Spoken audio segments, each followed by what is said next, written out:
Hi hello ಎಲ್ರಿಗೂ ನಮಸ್ತೆ. Welcome to mister D picture YouTube channel. ನಾನು ಸೌಜನ್ಯ ಅಶೋಕ್.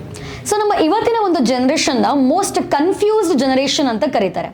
ಯಾಕಪ್ಪ ಅಂದರೆ ನಾವು ರಿಯಾಲಿಟಿನ ಎಕ್ಸೆಪ್ಟ್ ಮಾಡ್ಕೊಳ್ಳೋಕ್ಕೂ ರೆಡಿ ಇಲ್ಲ, ನಮ್ಮ ಇಮ್ಯಾಜಿನೇಷನ್ ಪ್ರಕಾರ ಬದುಕೋಕ್ಕೂ ರೆಡಿ ಇಲ್ಲ. ಸೊ ಇವತ್ತಿನ ಎಂಟೈರ್ ಒಂದು ಯುವ ಪೀಳಿಗೆ ಏನಿದೆ, ಒಂದು ಇಮ್ಯಾಜಿನೇಷನ್ ಆಗಿರ್ಬೋದು ಅಥವಾ ರಿಯಾಲಿಟಿ ಆಗಿರ್ಬೋದು, ಇದರ ಮಧ್ಯ ಒಂದು ಗೊಂದಲದಲ್ಲಿ ನಾವೆಲ್ಲ ಕೂಡ ಬದುಕ್ತಾ ಇದ್ದೀವಿ. ಸೊ ಈ ಒಂದು ಕಥಾವಸ್ತುವನ್ನು ಇಟ್ಕೊಂಡು, ಅಂದರೆ ಸತ್ಯ ಮತ್ತು ಕಲ್ಪನೆ, ವಾಸ್ತವ ಮತ್ತು ಕಲ್ಪನೆ, ಸೊ ಈ ಒಂದು ಅದ್ಭುತವಾಗಿರುವಂಥ ಥೀಮನ್ನು ಇಟ್ಕೊಂಡು ಈಗ ತೆರೆ ಮೇಲೆ ಬರಲಿಕ್ಕೆ ಕನ್ನಡದಲ್ಲಿ ಒಂದು ಹೊಸ ಸಿನಿಮಾ ರಿಲೀಸ್ ರೆಡಿ ಆಗಿದೆ. ಸೊ ಟೀಸರ್ನ ರಿಲೀಸ್ ಮಾಡಿ ಎಲ್ಲ ಕಡೆ ಸೌಂಡ್ ಮಾಡ್ತಾ ಇರುವಂಥ ಅದ್ಭುತವಾಗಿರೋ psychological thriller movie Vikalpa. Yes, so Vikalpa ಚಿತ್ರತಂಡ ಇವತ್ತು ನಮ್ಮೊಟ್ಟಿಗಿದ್ದಾರೆ. ಬನ್ನಿ ಅವ್ರನ್ನ ಕಾರ್ಯಕ್ರಮಕ್ಕೆ ಬರಮಾಡ್ಕೊಳ್ಳೋಣ. ಸೊ ಮೊದಲಾಗಿ ಚಿತ್ರದ ನಿರ್ದೇಶಕ, ನಟ, ಬರಹಗಾರ, ಏನು ಹೇಳ್ಬೇಕಂತಾನೆ ಗೊತ್ತಾಗ್ತಾ ಇಲ್ಲ. ಸೊ ಎಸ್, ಪೃಥ್ವಿರಾಜ್ ಪಾಟೀಲ್ ಅವರು ನಮ್ಮೊಟ್ಟಿಗಿದ್ದಾರೆ. ಸರ್ ನಮಸ್ತೆ, welcome to the show. Yes, ಹಾಗೆ ಚಿತ್ರದ ನಾಯಕ ನಟಿ ಆಗಿರುವಂತಹ ನಾಗಶ್ರೀ ಹೆಬ್ಬಾರ್ ಅವರು ನಮ್ಮೊಟ್ಟಿಗಿದ್ದಾರೆ. ವೆಲ್ಕಮ್ ಟು ದ ಶೋ ಮಾ. Thank you. ಸೊ ಇಬ್ರು ಹೇಗಿದ್ದೀರಾ? ಸೂಪರ್ ಆಗಿದ್ದೀರಾ? Good. Yes sir, all in one ಎಲ್ಲ ಕೆಲಸಗಳನ್ನು ನೀವೇ ಮಾಡ್ತಾ ಇದ್ರಿ. ಕತೆ ಬರೆದಿರೋದು ನೀವೇ, ನಿರ್ದೇಶನ ಕೂಡ ನೀವೇ, ಹಾಗೆ ಈ ಚಿತ್ರದಲ್ಲಿ ಆಕ್ಟಿಂಗ್ ಕೂಡ ನೀವೇ ಮಾಡ್ತಾ ಇದ್ರೆ. ಸೊ ಕತೆ ಬರೆಯುವಾಗ ನಾನೇ ಆಕ್ಟ್ ಮಾಡಬೇಕು ಅಂತ ಅನ್ಸಿದ್ ಯಾಕೆ? ಇಲ್ಲ, ಆಕ್ಚುಲಿ ಅನ್ಸಿಲ್ಲ. ಕತೆ ಬರೀಬೇಕಾದ್ರೆ ಕತೆನ ತುಂಬಾ ಡಿಸ್ಕನೆಕ್ಟೆಡ್ ಆಗಿ ಬರೆದಿದ್ದು. ಅಂದ್ರೆ ಕತೆ ಸ್ಕ್ರೀನ್ ಪ್ಲೇ ಬರೀಬೇಕಾದ್ರೆ ಈ ತರದ ಒಬ್ಬ ಕ್ಯಾರೆಕ್ಟರ್ ಇರಬೇಕು ಅಂತ ಅನ್ಸಿದ್ ನಿಜ. ಬಟ್ ಕತೆ ಬರೀಬೇಕಾದ್ರೆ ನಾನೇ ಮಾಡಬೇಕು ಅಂತ ಅನ್ಕೊಂಡಿರ್ಲಿಲ್ಲ. ಓಕೆ, ಸೊ ಎಷ್ಟು ಕತೆಗಳಾಗಿದೆ ಸರ್ ಇಲ್ಲಿವರೆಗೂ ಬರೆದಿರೋದು? ನಾನು ಮೊದಲು ಬರೆದಿದ್ದ ಕತೆ ಅನಾಮಿಕನ ಆತ್ಮಕತೆ ಅಂತ, ಮುಖವಾಡ. ಅದ್ರ ಜೊತೆಗೆ ಈಗ 12 ಕತೆಗಳಾಗಿದೆ. ಸ್ಕ್ರಿಪ್ಟ್ಸ್ ಸುಮಾರಿದೆ, ಇನ್ನೊಂದು ಪೆಂಡಿಂಗ್ ಟು ಬಿ ಪ್ರಿಂಟೆಡ್ ನಡೀತಾ ಇದೆ. ಮತ್ತೆ 11 ಸ್ಕ್ರಿಪ್ಟ್ಸ್ ಕೂಡ ಬರೆದು ಇಟ್ಕೊಂಡಿದ್ದೀವಿ. ನೋಡೋಣ ಏನೇನಾಗುತ್ತೆ ಅಂತ. ಓಕೆ, ಇಷ್ಟು ಕತೆಗಳ ಮಧ್ಯ ವಿಕಲ್ಪ ಸಿನಿಮಾ ಆಗಬೇಕು ಅಂತ ಅನ್ಸಿದ್ ಯಾಕೆ? ಯಾವುದೇ ಕತೆ ಆಗಲಿ, ಸಿನಿಮಾ ನಾವು ಆಗೋದು ಅನ್ನೋದಕ್ಕಿಂತ, ನಾವು ಮಾಡೋದು ಅನ್ನೋದಕ್ಕಿಂತ ಅದು ಆಗಿಸ್ಕೊಳ್ಳುತ್ತೆ ಅಂತ ನನ್ನ ಅಭಿಮತ. ತುಂಬ ಜನ ಫಿಲ್ಮ್ ಮೇಕರ್ಸ್ ಇದನ್ನು ಹೇಳ್ತಾರೆ. Because the cinema chooses you rather than you choosing the cinema. But ಈ ಕಥೆನೇ ಯಾಕೆ ಮಾಡಬೇಕು ಅನ್ನೋದು, ಅಂದರೆ ನೀವು ವ್ಯಾವಹಾರಿಕ ದೃಷ್ಟಿಯಿಂದ ನೋಡಿದ್ರೆ ಅಥವಾ ನಾವು ರೀಚ್ ದೃಷ್ಟಿಯಿಂದ ನೋಡಿದ್ರೆ ಅಥವಾ ಯೂನಿವರ್ಸಲ್ ಅಪೀಲ್ ದೃಷ್ಟಿಯಿಂದ ನೋಡಿದ್ರೆ, ನನ್ನ ಹತ್ರ ಇರೋ ಸುಮಾರು ಬೇರೆ ಬೇರೆ ಸ್ಕ್ರಿಪ್ಟ್ಗಳು ಆ ಥರ ರೀಚ್ ಆಗೋ ಸಾಧ್ಯತೆಗಳನ್ನು ಇನ್ನೂ ಹೆಚ್ಚು ಹೊಂದಿದ್ದಾವೆ. ಬಟ್ ಈ ಸಿನಿಮಾನೇ ಯಾಕೆ ಮಾಡಬೇಕು? ಅದರ ಅರ್ಥ ಇದೆ ಎಂಟರ್ಟೈನಿಂಗ್ ಅಲ್ಲ ಅಂತಲ್ಲ, ಇಟ್ಸ್ ಅಬ್ಸಲ್ಯೂಟ್ಲಿ ಎಂಟರ್ಟೈನಿಂಗ್. ಬಟ್ ಒಂದು ಟ್ರಿಕಿ ಸಬ್ಜೆಕ್ಟ್, ತುಂಬ challenging subject, PTSD, post traumatic stress disorder ಅಂತ ಒಂದು very strong medical subject, hold and release screen play ಅಂತ ದೊಡ್ಡ ಕಾಂಪ್ಲಿಕೇಟೆಡ್ ಸ್ಕ್ರೀನ್ ಪ್ಲೇನ ಮೊದಲನೇ ಸಿನಿಮಾದಲ್ಲಿ ಮಾಡಬೇಕಾ? ಇದೆಲ್ಲ ಪ್ರಶ್ನೆಗಳು ಬಂದಿದ್ದಿದೆ. ಇಷ್ಟೊಂದು ಎಕ್ಸ್ಪೆರಿಮೆಂಟ್ ಮಾಡಬೇಕಾ ಅಂತ. ಬಟ್ ನನಗೆ ಯಾವಾಗಲೂ ಮನಸ್ಸು ಮತ್ತು ಮನಸ್ಸಿನ ಸುಪ್ತ ಭಾವನೆಗಳು ಯಾವಾಗಲೂ ನನಗೆ ತುಂಬ ಇಂಟ್ರೆಸ್ಟಿಂಗ್ ಅಂತ ಅನ್ಸುತ್ತೆ. ಯಾಕಂದರೆ ಈಗ ನಾವು ಮಂಗನಿಂದ ಮಾನವ ಅಂತೀವಿ. ಮಾನವ ಮಂಗನಿಂದ ಮಾನವ ಆಗಿದ್ದಾನೆ, ಮನಸ್ಸು ಮಾತ್ರ ಮಂಗಾಗೇ ಇದೆ. ಸೊ ಹಾಗಾಗಿ ಆಮೇಲೆ ನಮ್ಗೆಲ್ಲವೂ ಹುಟ್ಟೋದು ನಮ್ಮ ಮನಸ್ಸಿನ ಒಳಗಡೆನೆ, ನಮ್ಮ ಕಲ್ಪನೆಗಳನ್ನೇ. ಹಾಗಾಗಿ ಕಲ್ಪನೆಗಳು ಮತ್ತು ಮನಸ್ಸು ಮತ್ತು ರಿಯಾಲಿಟಿ ಅಂದ್ರೆ ಏನು ಅನ್ನೋ ಒಂದು ಕಾನ್ಸೆಪ್ಟ್ ನನಗೆ ಯಾವಾಗಲೂ ತುಂಬ ಇಂಟ್ರೆಸ್ಟಿಂಗ್ ಅನ್ಸೋದು. ಮತ್ತೆ ವಿಕಲ್ಪ ಅಂದರೆ ಸಂಕಲ್ಪದ ವಿರುದ್ಧ. ಅಂದರೆ ವಿಕಲ್ಪ ಅಂದರೆ state between reality and imagination. ಅಂದರೆ ಒಂದು ಸ್ಥಿರವಾಗಿ ಇಲ್ಲದೆ ಇರೋದು, ಚಂಚಲತೆ. ನಮ್ಮಲ್ಲಿ ಸ್ಥಿರವಾಗಿ ಇಲ್ಲದೆ ಇರೋದೇ ಮನಸ್ಸು. ಸೊ ಇದ್ರ ಸುತ್ತಮುತ್ತನೇ ಒಂದು ಎಂಟರ್ಟೈನಿಂಗ್ ಯೆಟ್ ಇಂಟ್ರೀಗಿಂಗ್ ಮತ್ತೆ ಎಂಗೇಜಿಂಗ್ ಸ್ಕ್ರೀನ್ ಪ್ಲೇಯನ್ನು ಮಾಡಿ ಯಾಕೆ ಒಂದು ಪ್ರಯತ್ನ ಮಾಡಬಾರ್ದು ಅಂತ ಒಂದು 4 ವರ್ಷ ಹಿಂದೆ ಅನ್ಕೊಂಡು, ಆ್ಯಂಡ್ ಇಟ್ ಟುಕ್ ಶೇಪ್. ಮತ್ತು ವಿಕಲ್ಪ ಅದಕ್ಕೆ ಏನು ಬೇಕೋ ಅದನ್ನು ಮಾಡಿಸ್ಕೊಳ್ತು. ಓಕೆ, ಸೊ ಈ ಒಂದು ಜರ್ನಿಯಲ್ಲಿ ನಾಗಶ್ರೀ ಅವರು ಸಿಕ್ಕಿದ್ದು ಹೇಗೆ ನಿಮಗೆ? ಅವರೇ ಹೇಳಿದ್ರೆ ಬೆಟರ್. ಎಸ್, ನಾಗಶ್ರೀ ಅವರೇ ಹೇಳಿ, ಈ ವಿಕಲ್ಪ ನಿಮ್ಮ ಬಳಿ ಬಂದಿದೆ ಹೇಗೆ ಅಂತ. ಅದು ತುಂಬಾ ದೊಡ್ಡ ಕತೆ ಇದೆ. ಅದಕ್ಕೆ ಚಿಕ್ಕದಾಗಿ ಹೇಳ್ಬೇಕು ಅಂತಂದ್ರೆ, ಅಂದ್ರೆ ಇವಾಗ ನನಗೆ ಪರಿಚಯದ ರಂಗಭೂಮಿ ಕಲಾವಿದರೊಬ್ರು ಇವ್ರಿಗೆ ಸಜೆಸ್ಟ್ ಮಾಡಿದ್ರು, ಈ ತರ ಒಬ್ಳು ಹುಡುಗಿ ಇದ್ದಾಳೆ, ಈ ಕ್ಯಾರೆಕ್ಟರ್ಗೆ ಅವರಿಗೆ ಸ್ಟೋರಿ ಹೇಳಿದ್ರಂತೆ ಅವರು. ಸೊ ಈ ಕ್ಯಾರೆಕ್ಟರ್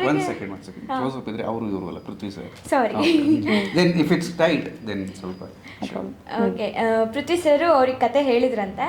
ಆವಾಗ ಅವ್ರು ಹೇಳಿರೋದು, ನೀವ್ ಹೇಳ್ತಿರೋ ಕ್ಯಾರೆಕ್ಟರ್ ತರಾನೇ ಒಬ್ಳು ಹುಡುಗಿ ನನಗೆ ಪರಿಚಯ ಇದ್ದಾಳೆ, ನೀವು ಒಂದ್ಸಲ ಅವಳಿಗೆ ಕತೆ ನರೇಟ್ ಮಾಡಿ ನೋಡಿ, ಮುಂದಿಂದು ಏನಾಗುತ್ತೆ ಅನ್ನೋದು ಗೊತ್ತಿಲ್ಲ ಅಂತ.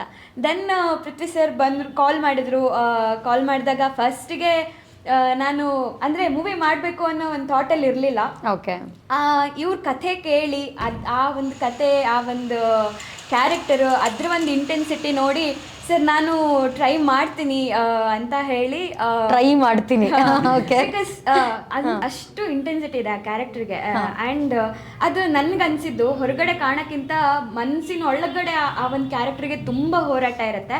ಅದನ್ನು ಒಂದು ನೈಜತೆಯಲ್ಲಿ ಇವ್ರ ಒಂದು ವಿಷನರಿಯಲ್ಲಿ ನನ್ನಿಂದ ಮಾಡೋಕ್ಕಾಗತ್ತಾ ಇಲ್ವಾ ಗೊತ್ತಿಲ್ಲ, ನಾನು ಒಂದ್ಸಲ ಟ್ರೈ ಮಾಡಿ ನೋಡ್ತೀನಿ, ಆಡಿಷನ್ಸ್ ಕೊಡ್ಬೋದಾ ಅಂತೆಲ್ಲ ಇವ್ರ ಹತ್ರ ಕೇಳಿ ಆಮೇಲೆ ಆಡಿಷನ್ ಪ್ರಾಸೆಸ್ ಸ್ಟಾರ್ಟ್ ಆಯಿತು. ಇವರು ಅದರಲ್ಲೊಂದು ಅಂದರೆ ಇದು ನನ್ನ ಹೆಸರು ಸಮುದ್ಯತಾ ಅಂತ ಅದರಲ್ಲಿ. ಸೊ ಸಮುದ್ಯತಾ ಅಂದ್ರೆ ಇವಳು ಅಂದ್ರೆ ಸಮುದ್ರ ಮಂಥನದಲ್ಲಿ ಹುಟ್ಟಿದವಳಾಗಿರ್ತಾಳೆ ಅಂಡ್ ಅವಳ ಲೈಫ್ ಸ್ಟೋರಿನೂ ಹಂಗೆ ಕ್ಯಾರಿ ಆಗುತ್ತೆ ಥ್ರೂ ಔಟ್ ದ ಮೂವಿಯಲ್ಲಿ. ಸೊ ಅವ್ರ ಕತೆ ನರೇಟ್ ಮಾಡ್ತಾ ಮಾಡ್ತಾ ಮಾಡ್ತಾ ಒಂದೊಂದ್ಸಲ ನನಗೆ ಕಣ್ಣಲ್ಲಿ ಹಂಗೆ ನೀರು ಬಂದಿದ್ದು ಇದೆ, ತುಂಬಿಕೊಂಡಿದ್ದಿದೆ. Because being a lady, being a girl, ನನಗನ್ಸೋದು ಪ್ರತಿಯೊಬ್ಬ ಹೆಣ್ಣಲ್ಲೂ ಒಂದೊಂದು ಹೋರಾಟ ಇರುತ್ತೆ. ಹಾಗೆ ಸಮುದ್ರ ಮಂಥನದಲ್ಲಿ ಹುಟ್ಟಿದಾಳೆ ಅಂದರೆ ಖಂಡಿತವಾಗ್ಲೂ ಒಂದು ಹೋರಾಟದ ಜೀವನ ಅವಳದಾಗಿರುತ್ತೆ. ಸೊ ಹಂಗೆ ಶುರು ಆಯಿತು Prithvi sir. So she was very under confident in the beginning. ಅಂದರೆ ಇಷ್ಟು ದೊಡ್ಡ ಕ್ಯಾರೆಕ್ಟರ್ನ ತುಂಬ ಹೆವಿ ಕ್ಯಾರೆಕ್ಟರ್ ಇದು ಟು ಅನ್ ಎಕ್ಸ್ಟೆಂಟ್ ವೇರ್ ಅವರು usually I don't know if I can say this but I'll say usually perform ಮಾಡಿ ಹೋಗಿ ಒಂದು ವಾರ ಆದಮೇಲೆ ನಾನು ಒಂದು 4-5 ಡೇಸ್ ರೆಗ್ಯುಲರ್ಲಿ ಕಾಲ್ ಮಾಡ್ತಿದ್ದೆ ಒಂದು ಶೆಡ್ಯೂಲ್ ಮುಗಿಸ್ಕೊಂಡು ಆದಮೇಲೆ. ಬಿಕಾಸ್ ಅದು ಎಷ್ಟು ಕಾಡಿದೆ ಅಂದರೆ ಅವ್ರಿಗೆ ಒಂದೊಂದ್ಸರಿ 3 ಗಂಟೆ 4 ಗಂಟೆ ಆದರೂ ನಿದ್ದೆ ಬರ್ತಿರ್ಲಿಲ್ಲ ಅಂತ. ಶಿ ವಾಸ್ ಅದು ಸ್ವಲ್ಪ ಹೆವಿ ಇದೆ ಕ್ಯಾರೆಕ್ಟರ್. ಅಂಥ ಕ್ಯಾರೆಕ್ಟರ್ನ ಯಾವತ್ತೂ ಸಿನಿಮಾದಲ್ಲಿ ಮಾಡಿದೆ ಅಂದರೆ ಶಿ ಹಸ್ ಡನ್ 150 ನಾಟಕಗಳನ್ನು ಮಾಡಿದ್ದಾರೆ. ಬಟ್ ತುಂಬ ದೊಡ್ಡ ಎಕ್ಸ್ಪೀರಿಯನ್ಸ್ ಇದೆ, ತುಂಬ ಸಣ್ಣ ವಯಸ್ಸಿಂದನೇ ನಾಟಕ ಮಾಡಿಕೊಂಡು ಒಂದು ತಯಾರಿ ತುಂಬ ಸ್ಟ್ರಾಂಗ್ ಆಗಿದೆ. ಬಟ್ ಅವ್ರು ಫಸ್ಟ್ ಮಾತಾಡಬೇಕಾದ್ರೆ ಇದು ನಾನು ಮಾಡ್ತೀನಾ ಮಾಡಲ್ವಾ ಅಂತ ಆಲ್ವೇಸ್ ಫಸ್ಟ್ ಟೈಮ್. ಪ್ರತಿ ಒಂದು ಪಾತ್ರ ಕೂಡ ಚಾಲೆಂಜಿಂಗ್ ಆಗಿ ಇದ್ದೇ ಇರುತ್ತೆ, ಎಷ್ಟೇ ಕ್ಯಾರೆಕ್ಟರ್ ಮಾಡ್ಲಿಕ್ಕೆ ಕೂಡ. ಮತ್ತೆ ನೆರೇಟ್ ಮಾಡ್ತಾ ಮಾಡ್ತಾ ಮಾಡ್ತಾ ಮಾಡ್ತಾ ಶಿ ಅಂಡರ್ಸ್ಟುಡ್ ಸ್ವಲ್ಪ ದೊಡ್ಡದಾಗಿದೆ ಇದು ಕ್ಯಾರೆಕ್ಟರ್, ತುಂಬಾ ಡೆಪ್ತ್ ಅನ್ನೋ ವರ್ಡ್ ನಾನು ತುಂಬಾ ಬಳಸ್ತಾ ಹೋಗ್ತೀನಿ. ನಮ್ದು ಒಂದು ವಿಷಯ ಇದ್ದಂದ್ರೆ ಯಾವ ಕ್ಯಾರೆಕ್ಟರ್ ಸುಮ್ಮನೆ ಬಂದು ಹೋಗಬಾರ್ದು, ಅದು ಒಂದು ಮಾರ್ಕನ್ನು ಬಿಟ್ಟು ಹೋಗಬೇಕು ಅನ್ನೋ ಒಂದು ಅಭಿಮತ. ಸೊ ಹಾಗಾಗಿ ಅದ್ರ ಮಧ್ಯದಲ್ಲಿ ನಾನು ಕಾಲ್ ಮಾಡಿ ಅವರಿಗೆ ಒಂದು ವಿಡಿಯೋ ರೆಕಾರ್ಡ್ ಮಾಡಿ ಕಳಿಸಿ ಅಂತ ಹೇಳಿದೆ. She committed on some time. ಆ ಟೈಮಿಗೆ ಅವ್ರು ಕಳಿಸ್ಲಿಲ್ಲ. ಆ್ಯಂಡ್ ಐ ವಾಸ್ ಲೈಕ್ ನೀವೇನು ಮಾಡ್ತಾ ಇಲ್ವಾ ಅಂತ ಸ್ವಲ್ಪ ಪುಷ್ ಮಾಡಿದ್ದೀನಿ. Then she got worried like oh sorry ಇಲ್ಲ ನಾನು ಶಿ ಸೆಡ್ ಸಮಥಿಂಗ್ ಲೈಕ್ ಮರ್ತೋಯ್ತು ಅಂತ. ನಂಗೆ ಸ್ವಲ್ಪ ಅದು ಕಮಿಟೆಡ್ ಇಲ್ಲ ಕಮಿಟೆಡ್ ಅದಕ್ಕಿಂತ ಇಷ್ಟು ದೊಡ್ಡ ಅವಕಾಶವನ್ನು ಮರ್ತೋಗೋದು ಹೇಗೆ ಸಾಧ್ಯ ಅಂತ.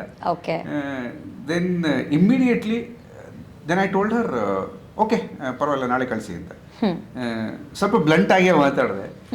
ಬಟ್ ದೆನ್ ನಾನು ಜಸ್ಟ್ ಏನೋ ಯೋಚನೆ ಮಾಡ್ಕೊಂಡು ಮಲ್ಗೋಕೆ ಹೋಗಿದೆ. 2 ಗಂಟೆನೋ 2:30 ರಾತ್ರಿಲಿ ಟಕ್ 4 ವೀಡಿಯೋಸ್ ಬಂತು. ನಾನು ನೋಡಿದ್ರೆ ಮೇಡಮ್ 2:30 ರಾತ್ರಿ ಕಳಿಸಿ ಲೈಕ್ ನೋಡಿದೆ. I was floored by the performance. ಅಂದರೆ ಅವ್ರು ಮಾತಾಡೋ ಮಾತಿಗೂ ಅಲ್ಲಿ ಇದ್ದಿದ್ದು ಆ್ಯಕ್ಟಿಂಗಿಗೂ ತುಂಬ ಡಿಫ್ರೆನ್ಸ್ ಇತ್ತು. ಲೈಕ್ ಮತ್ತೆ ಯಾಕೆ ಅಂಡರ್ ಕಾನ್ಫಿಡೆಂಟ್ ಆಗಿದ್ದಾರೆ ಇವರು. Then I immediately texted you didn't have to send it ನಾವು ಇಷ್ಟೊತ್ತಲ್ಲಿ ಕಳಿಸೋ ಅವಶ್ಯಕತೆ ಇಲ್ಲ ಅಂತ. Next day I made up my mind. ಸೀದಾ ಅವ್ರು ಎಲ್ಲಿದ್ರು ಅಲ್ಲಿಗೆ ಹೋಗಿ then we went for lunch. She was nervous, ಏನು ಕತೆ, ನಾನು ಏನೂ ಹೇಳಿಲ್ಲ. Then we were having lunch. Then I said you are doing this film ಅಂತ. ಸೊ ಹಾಗೆ ಸ್ಟಾರ್ಟ್ ಆಗಿದ್ದು. ಓಕೆ ಸರ್, ಆ್ಯಕ್ಚುಲಿ ನಿಮ್ಮಲ್ಲಿ ಒಂದು ಮಾತು ಹೇಳ್ತಾರೆ ಏನಪ್ಪ ಅಂದರೆ, ಈ ಇಂಜಿನಿಯರಿಂಗ್ ಮಾಡುವಂಥವ್ರು ಫಸ್ಟ್ ಇಂಜಿನಿಯರಿಂಗ್ ಮಾಡ್ತಾರಂತೆ, ಆಮೇಲೆ ಅವ್ರ ಪ್ಯಾಷನ್ನ ಹುಡುಕ್ತಾರಂತೆ. ಸೊ ನೀವು ಕೂಡ ಇಂಜಿನಿಯರಿಂಗ್ ಬ್ಯಾಕ್ಗ್ರೌಂಡ್ ಇಂದಾನೆ ಬಂದಿರುವಂಥವ್ರು, ಬಟ್ ಆದರೆ 20 ವರ್ಷಗಳ ರಂಗಭೂಮಿ ಅನುಭವವನ್ನು ಹೊಂದಿರುವಂಥವ್ರು ನೀವು. ಸೊ ಇಷ್ಟು ಅನುಭವವನ್ನು ಇಟ್ಕೊಂಡು ಓಕೆ ಸುಮ್ಮನೆ 2 ದಶಕಗಳು ಅಂತ ನಾನು ಎಲ್ಲೋ ಕೇಳ್ಪಟ್ಟೆ ಒಂದು ಆರ್ಟಿಕಲ್ ಅಲ್ಲಿ ನಾನು ಓದುವಾಗ. ಓಕೆ ಸುಮಾರು ಅಂತ ಹೇಳ್ಬೋದು. ಓಕೆ ಸೊ ಇಷ್ಟು ಅದ್ಭುತವಾಗಿರೋ ಒಂದು ಕಲೆಯನ್ನು ಇಟ್ಕೊಂಡು ರಂಗಭೂಮಿ ಕಡೆ ಮನಸ್ಸಿಟ್ಕೊಂಡು ಎಲ್ಲ ಇಟ್ಕೊಂಡು ಇಂಜಿನಿಯರಿಂಗ್ ಬೇಕು ಅಂತ ಅನಿಸಿದ್ ಯಾಕೆ? ಸೊ ನಿಮ್ಮನ್ನು ನೀವು ನೋಡ್ಕೊಂಡಾಗ ಇವತ್ತಿಗೆ ಒಬ್ಬ ಇಂಜಿನಿಯರ್ ಆಗಿ ನೀವು ಸಕ್ಸಸ್ಫುಲ್ ಅಂತ ಅನ್ಸುತ್ತಾ, ಒಬ್ಬ ಡೈರೆಕ್ಟರ್ ಆಗಿ ಸಕ್ಸಸ್ಫುಲ್ ಅಂತ ಅನ್ಸುತ್ತಾ? ಇಂಜಿನಿಯರ್ ಆಗಿ I have definitely been successful. But engineering ಅಂದ ತಕ್ಷಣ ಮೊನ್ನೆ ಒಂದು ಇನ್ಸಿಡೆಂಟ್ ನೆನಪಾಯ್ತು. I will not take the name. ನಮ್ಮ ಕ್ಲಾಸಲ್ಲೇ ಒಂದು ಬ್ಯೂಟಿಫುಲ್ ಗರ್ಲ್ ಒಬ್ಬರಿದ್ರು. ನಾನೆಲ್ಲೋ ಮೊನ್ನೆ ನಡ್ಕೊಂಡು ಹೋಗ್ತಿದ್ದೆ, ಎದುರುಗಡೆಯಿಂದ ಅವ್ರು ಬಂದರು. ಆಬ್ವಿಯಸ್ಲಿ ನೋಡಿದ ತಕ್ಷಣ ಗೊತ್ತಾಯ್ತು ಚೆನ್ನಾಗಿರೋ ಹುಡುಗಿನ ಯಾರು ಮರೀತಾರಲ್ಲ. ಸೊ ನೆನಪಿತ್ತು. Like then she looked at me. ನೋಡಾದ್ಮೇಲೆ then she came to me that did you study in this engineering college ಅಂತ. ದೆನ್ ನಂದು AIT Chikkamagaluru. Okay. Did you study in AIT? Then I said no. Oh, I'm so sorry, I may have mistaken you for somebody else. No, I was there in the college, I did not study. So ಹಾಗೆ ಇಂಜಿನಿಯರಿಂಗಲ್ಲೂ ಏನು ತುಂಬ ಏನು ಕಡೆ ದಬಾಕಿರಲಿಲ್ಲ ಕಾಲೇಜಲ್ಲಿದ್ದಾಗ. But ಅದೇ ನಾನು ಯಾವಾಗಲೂ ಹೇಳ್ತೀನಿ, ರಂಗಭೂಮಿ ಎಲ್ಲ ಸ್ಟಾರ್ಟ್ ಆಯಿತು ತುಂಬ ಚಿಕ್ಕ ವಯಸ್ಸಲ್ಲೇ ಅದರ ಪರಿಚಯ ಆಯಿತು. ಆದರೆ ಇಂಜಿನಿಯರಿಂಗ್ ಬರೋಷ್ಟೊತ್ತಿಗೆ ಹೊಟ್ಟೆ ಮತ್ತು ಹವ್ಯಾಸದ ಗದಾ ಯುದ್ಧ ಸ್ಟಾರ್ಟ್ ಆಗಿಬಿಟ್ಟಿರುತ್ತೆ. ಹಾಗಾಗಿ ಹೊಟ್ಟೆ ಹವ್ಯಾಸದ ಗದಾ ಯುದ್ಧದಲ್ಲಿ ಹೊಟ್ಟೆ ಗೆಲ್ತು, ಹವ್ಯಾಸ ಹಿಂದೆ ಉಳಿತು. ಹಾಗಾಗಿ ಅಲ್ಲಿಂದ ಬಿಟ್ಟು ಕೃಷ್ಣೇಗೌಡ ಸರ್ ಹೇಳೋಂಗೆ ಇಷ್ಟನ್ನ ತಿನ್ನೋ ದೇಶಾಂತರ ಹೋಗ್ಬಿಟ್ಟಲ್ಲಪ್ಪ ಅಂತ ದೇಶಾಂತರ ಓಡಾಡ್ಕೊಂಡು ಅದು ಒಳಗಡೆ ಒಂದು ತುಡಿತ ಒಂದು ಇತ್ತು. ಬಟ್ ಅದೇ ಕೋವಿಡ್ ಟೈಮಲ್ಲಿ ಒಂದು ಮೇಜರ್ ಇನ್ಸಿಡೆಂಟ್ ನಡೀತು ನನ್ನ ಲೈಫಲ್ಲಿ. ಅದು ಸ್ವಲ್ಪ ಲೈಫನ್ನು ಚೇಂಜ್ ಮಾಡ್ತು. ಸೊ ಪುನಃ ಬ್ಯಾಕ್ ಟು ಹೌದು. 29 ದಿವಸ ಹಾಸ್ಪಿಟ್ಲು, 4 ದಿವಸ ಕೋಮಾ, 3 ದಿವಸ life support, almost declared dead, brain dysfunction, ಇಷ್ಟೆಲ್ಲ ಆದಮೇಲೆ ಕೋವಿಡ್ ಆ್ಯಂಡ್ ಡೆಂಗ್ಯೂ ಕೋವಿಡ್ ಎರಡೂ ಒಟ್ಟಿಗೆ ಆಗಿತ್ತು. ಇಂಡಿಯಾದಲ್ಲಿ ಅವರೊಂದು 30 ಜನಕ್ಕೆ ಒಟ್ಟಿಗೆ ಆಗಿದ್ದ ಕೇಸಸ್. ಅದರಲ್ಲಿ ಐ ಥಿಂಕ್ 7-8 ಜನ ಬದುಕಿರೋದು. ಅದರಲ್ಲಿ I am lucky to be one of them. So ಅಲ್ಲಿಂದ ಏನಾದರೂ ಒಂದು ಮೀನಿಂಗ್ಫುಲ್ ಮಾಡಬೇಕು ಅಂತ ಅನ್ನಿಸ್ತು. ನಾನು ಊರಿಗೆ ಹೋದೆ. ನಮ್ಮೂರು ಸಿದ್ದಾಪುರ, ಸಿರ್ಸಿ ಕಾಡು, ಅಂದರೆ ಪೇಟೆನೂ ಅಲ್ಲ, ಒಂದು 24 ಮನೆಗಳಿರುವಂತಹ ಒಂದು ಕಾಡು. ಸೊ ಅಲ್ಲಿ ಕೆರೆ ಇದೆ, ನೀರು ಹರಿಯುತ್ತೆ. ಊರ ಹೆಸರು ತಗೋಬೋದಾ? ವಡಗೇರಿ ಅಂತ. ವಡಗೇರಿ, ಓಕೆ. ಡೆಫಿನೆಟ್ಲಿ ವಡಗೇರಿ ಅಂತ. ಅಯ್ಯೋ, ಊರ ಹೆಸರು ತಗೊಳಕ್ಕೆ ಸೊ ವಡಗೇರಿ ಅಂತ. ಅಲ್ಲಿ ಹೆಂಗೆ ಅಂದರೆ ಅಲ್ಲಿ ಚಿಟ್ಟಿ ಅಂತ ಒಬ್ಬ ಇದ್ದ. ಅವನು ಬೀಡಿ ಬೇರೆ ಬಿಸಾಕಿರೋ ಬೀಡಿ ಸೇವನು. ಆ ಬೀಡಿ ನಾನು ಅವನಿಗೆ ಎತ್ಕೊಡ್ತಿದ್ದೆ, ಅವನು ಹೊಗೆ ಬಿಡೋನು. ನನಗೆ ಅದು ನೋಡೋಕ್ಕೆ ಖುಷಿ. ಸೊ ಅದಕ್ಕೂ ಒಂದು ಕತೆ ಇದೆ. ಮತ್ತೆ ಆಮೇಲೆ ನಾನು ಬೀಡಿ ಆರಿಸೋದು ನೋಡಿಬಿಟ್ಟು ಇವನು ಬಿಟ್ಟರೆ ನಾಳೆ ಬೀಡಿ ಹಚ್ತಾನೆ ಅಂತೇಳಿ ಮೈಸೂರಿಗೆ ಕರ್ಕೊಂಡೋದ್ರು. ಅಲ್ಲಿಂದ ನನ್ನ ರಂಗಭೂಮಿ ಪ್ರಯಾಣ ಸ್ಟಾರ್ಟ್ ಆಯಿತು. But to cut the long story short, yes, ಊರಿಗೆ ಬಂದೆ. ಕೋವಿಡ್ ಎಲ್ಲ ಆದಮೇಲೆ ಲೇಖಕ್ ಅಂತ ಒಂದು ಪುಸ್ತಕ ಬರೆದಿತ್ತು ಅವಾಗ, ಪಟ್ಟಿ ಅಂತ, ರಫ್ ನೋಟ್ ಬುಕ್. ಅದನ್ನ ತೆಗೆದು ನೋಡಿದ್ರೆ ಮೊದಲನೇ ಪೇಜಲ್ಲಿ ನನ್ನದು ಕತೆಗಳೇ ಹುಟ್ಟದ ಪುಟ್ಟ ಪ್ರಪಂಚ, ಕತೆ ಹುಟ್ಟುವ ಮೊದಲೇ ವ್ಯಥೆಯ ನಾಗರಗಳು ಪಿಸುಗುಟ್ಟಿ ಮಲಗುತ್ತಿವೆ ಅಂತಿತ್ತು. ನಾನು ಯಪ್ಪ ಏನು ಇಷ್ಟೊಂದು depressing then went to the next page. ಅಲ್ಲಿ ಈ ಕತೆ ಇತ್ತು.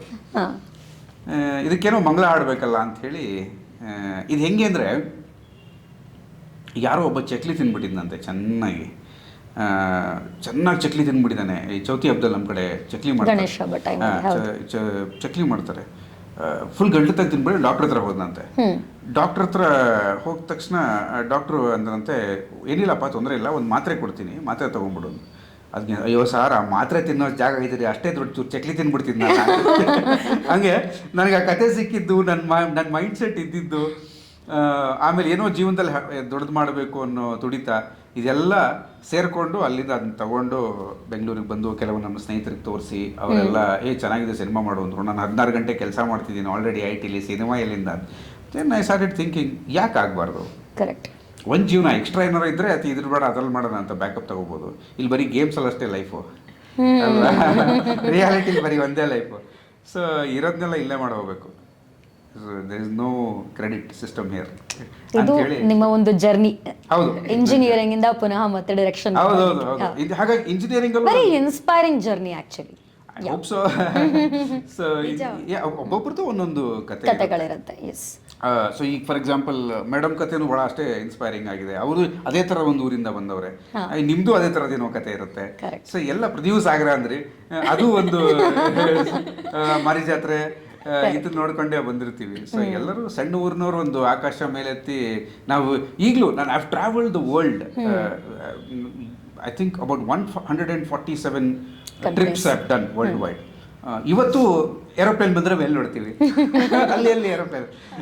ಬಟ್ ಸ್ಟಿಲ್ ಆ ಕ್ಯೂರಿಯಾಸಿಟಿ, ಆ ಮುಗ್ಧತೆ ನಮ್ಮನ್ನು ಉಳಿಸ್ಕೊಂಡು ಹೋಗುತ್ತೆ ಅಂತ. ನಾನೆಲ್ಲೋ ಸೂರಿ ಸರ್ ಹೇಳೋದು ಕೇಳಿದ್ದೆ, ಮಕ್ಕಳ ಜೋಪಾನ ಅಂತ. ಹಾಗಾಗಿ ನಮ್ಮೊಳಗಡೆ ಇರೋ ಆ ಮುಗ್ಧತೆ ಮತ್ತು ಮಕ್ಕಳನ್ನು ಉಳಿಸ್ಕೊಂಡು ಹೋಗೋದು ತುಂಬ ಇಂಪಾರ್ಟೆಂಟ್. ಹಾಗೆ yes, we had our share of journeys. ಬೇರೆಯವ್ರ ಥರ ನಾನು ಒಂದು ಜರ್ನಿ ಕಂಡುಹಿಡಿದ್ದೀನಿ. Okay, lovely. ಈಗ ಸಿನಿಮಾ ಬಗ್ಗೆ ನಾವು ಮಾತಾಡೋದಾದ್ರೆ, ಮೇಡಮ್ ಒಂದು ಪಾತ್ರದ ಬಗ್ಗೆ ಹೇಳಿದ್ರು, ಸಮುದ್ಯತ ಅಂತ ಒಂದು ಕ್ಯಾರೆಕ್ಟರ್ ಅಂತ. ಸೊ ನಾನು ಒಂದು ಕಡೆ ಕೇಳಿದೆ, ಪ್ರತಿಯೊಂದು ಕ್ಯಾರೆಕ್ಟರ್ ಹೆಸರು ಕೂಡ ಆ ಹೆಸರಿಗೆ ಅವರ ಪಾತ್ರಕ್ಕೆ ಒಂದು ಸಂಬಂಧವನ್ನ ಇಟ್ಟಿರ್ತ ಒಂದು ಪಾತ್ರಗಳು ಅಂತ ನಾನು ಕೇಳ್ಪಟ್ಟೆ. ಈಗ ಮೇಡಮ್ ಅವರ ಪಾತ್ರದ ಬಗ್ಗೆ ನೀವು ಹೇಳಿದ್ರಿ, ಹಾಗೆ ಹರಣಿ ಮ್ಯಾಮ್ ಅವರು ಒಂದು ಪಾತ್ರವನ್ನು ನಿರ್ವಹಿಸ್ತಾ ಇದ್ದಾರೆ, ಅದರಲ್ಲಿ ಸೈಕಾಲಜಿಸ್ಟ್ ಪಾತ್ರವನ್ನ, ಸೈಕಿಯಾಟ್ರಿಸ್ಟ್ ಪಾತ್ರವನ್ನು ನಿರ್ವಹಿಸ್ತಾ ಇದ್ದಾರೆ. Yes, the very first time she is doing that ಅಂತ ಕೇಳ್ಪಟ್ವಿ. ಎಸ್, ಸೊ ಈ ಪಾತ್ರಗಳ ಬಗ್ಗೆ, ಪಾತ್ರಗಳ ಹೆಸರುಗಳ ಬಗ್ಗೆ, ಆ ಒಂದು ಸಂಬಂಧಗಳ ಬಗ್ಗೆ ಮಾತಾಡಿದ್ರೆ ಏನ್ ಹೇಳಕ್ ಇಷ್ಟಪಡ್ತೀರಾ? Right. So like for example, ಒಂದು ತಾಯಿ ಕ್ಯಾರೆಕ್ಟರ್ ಮಾಡಿದವ್ರಿಗೆ ಅನಸೂಯ ಅಂತ ಹೆಸರು, ಅಂದ್ರೆ ಅಸೂಯೆ ಇಲ್ಲದವರು ಅಂತ. ಮತ್ತೆ ಇಂದಿರಾ ಅಂತ. ಇಂದಿರೆ ಅಂದ್ರೆ somebody who is very powerful, somebody comes with that energy, somebody who controls and governs ಅನ್ನೋ ಒಂದು ಥಾಟ್ ಪ್ರೊಸೆಸ್, ಅದು ಹರಿಣಿ ಮೇಡಮ್ ಪ್ಲೇ ಮಾಡಿದ್ದಾರೆ. ಹಾಗೆ ಇದನ್ನೆಲ್ಲ ತುಂಬ ಯೋಚನೆ ಮಾಡಿ ಒಂದೊಂದು ಕ್ಯಾರೆಕ್ಟರ್ಗೆ ಆ ಹೆಸರುಗಳನ್ನು ಅವ್ರಿಗೆ ಸೂಟ್ ಆಗುವ ಹಾಗೆ, ಮತ್ತು ಒಂದು ಸ್ವಲ್ಪ ಸಬ್ಕಾನ್ಷಿಯಸ್ಲಿ ಯಾರಾದರೂ ಒಂದು ಸ್ವಲ್ಪ ಒಂದು ಲೆವೆಲ್ ಡೀಪ್ ಹೋಗಿ ಅದನ್ನು ಅರ್ಥ ಮಾಡ್ಕೋಬೇಕು ಅಂತ ಹೋದರೆ ಆ ಥರ ಇರಬೇಕು ಅಂತ. But at the same time ತುಂಬ ಹೆವಿ ಸಿನಿಮಾ ಏನಲ್ಲ ಇದು. It's very very entertaining. ಮೊದಲ 58 ನಿಮಿಷ ನಾವು ಶೋಸ್ ಎಲ್ಲ ಮಾಡಿದ್ವಿ, ಹೊಟ್ಟೆ ಹಿಡ್ಕೊಂಡು ನಗಾಡ್ತಿರ್ತಾರೆ ಜನ. So it's lot of emphasis on comedy. Harini madam, yes, ಅವರಿಗೆ it was very challenging character ಅಂತ ಅವ್ರು ಅಂದರು. ಏನೋ ಡಿಪ್ಲೊಮಸಿಗೆ ಹೇಳಿದ್ರೆಲ್ಲ ಗೊತ್ತಿಲ್ಲ, 100+ ಸಿನಿಮಾಗಳು ಮಾಡಿದ್ದಾರೆ, ಅವ್ರಿಗೆ ಯಾವ challenge. But I was very particular, ಹೀಗೆ ಬರಬೇಕು. ಯಾಕಂದರೆ ಒಬ್ಬ ಡಾಕ್ಟರ್ಸ್ಗೆ ಒಂದು ಅವರ್ಸಿಟಿ ಇರುತ್ತೆ. ಅವರ್ಸಿಟಿ ಅಂದರೆ ಅವರು ನಿಮ್ಮ ಸ್ಥಿತಿಯನ್ನು ನೋಡಿ ಕರುಣೆ ತೋರಿಸ್ತಾರೆ, ಬಟ್ ನಿಮ್ಮ ಸ್ಥಿತಿಯನ್ನು ಅವ್ರು ಒಳಗಡೆ ತಗೊಳ್ಳಲ್ಲ. ಬಿಕಾಸ್ ಡೈಲಿ ಪೇಷಂಟ್ಸ್ ನೋಡ್ತಾರೆ, ಡೈಲಿ ಡೆತ್ಸ್ ನೋಡ್ತಾರೆ, ಡೈಲಿ ಬರ್ತ್ಸ್ ನೋಡ್ತಾರೆ. ಹಾಗಾಗಿ ಅವ್ರಿಗೇನು ಅವ್ರು ಆ ಥರ ಎಮೋಷ್ನಲಿ ಇನ್ವಾಲ್ವ್ ಆಗೋಕ್ಕಾಗಲ್ಲ. But at the same time ಅವ್ರಿಗೊಂದು ಕರುಣಾ ಭಾವನೂ ಇರುತ್ತೆ. ಇಲ್ಲಾಂದರೆ ಯಾಕಂದರೆ ಡಾಕ್ಟರ್ ಪ್ರೊಫೆಷನ್ ಚೂಸ್ ಮಾಡಿರೋದೇ ಅದಕ್ಕೋಸ್ಕರ ಆಗಿರುತ್ತೆ. ಸೊ ಅದನ್ನು somewhere we had to balance. ತುಂಬ ಕರುಣೆ ತೋರಿಸ್ದಂಗೂ ಕಾಣಬಾರ್ದು, ತುಂಬ ಕ್ರೂರಿಯಾಗೂ ಕಾಣಬಾರ್ದು. ಮಧ್ಯದಲ್ಲಿ ತುಂಬ ಪ್ರಾಗ್ಮ್ಯಾಟಿಕ್ ಆ್ಯಂಡ್ ಪ್ರಾಕ್ಟಿಕಲ್ ಆಗಿ ಒಂದು ಬ್ಯಾಲೆನ್ಸನ್ನು ತೊಗೊಂಡು ಹೋಗೋದು ತುಂಬ ಮುಖ್ಯ ಆಗಿತ್ತು. ಸೊ ತುಂಬ ಫ್ರೇಮಲ್ಲಿ ಅವ್ರಿಗೆ ನಾನು ಕಾಟ ಕೊಟ್ಟಿದ್ದೀನಿ ಮೇಡಮ್, ಸ್ವಲ್ಪ ಚೂರು ಎಮೋಷನ್ ಆಯಿತು. ದೆನ್ ಇವ್ರ ಕಾಟ ಅನ್ನಕ್ಕೂ ನಂಗೆ ನೆನಪಾಯ್ತು, ಅದ್ರ ಬಗ್ಗೆ ಬರ್ತೀನಿ ಇವಾಗ. ನನ್ನ ನೆಕ್ಸ್ಟ್ ಕ್ವೆಶ್ಚನ್ ಅದೇ ನಿಮಗೆ. ಆಪ್ಷನ್ ಸಿಕ್ಬಿಡಿದೆ ಅದೇ ಸರ್ ಕಾಟ ನನಗೆ ಒಂದು ನೆನಪಾಯ್ತು. ಒಂದು ಸಿಚುವೇಶನ್ ಶೂಟ್ ಮಾಡ್ತಾ ಇದ್ವಿ, ಅವಾಗ ಹೇಳಿದ್ರು ಕ್ಲೋಸ್ ಅಪ್ಪಿಗೆ ಬರುವಾಗ ಒಂದೇ ಕಣ್ಣಲ್ಲಿ ನೀರು ಬರಬೇಕು ಅಂತ.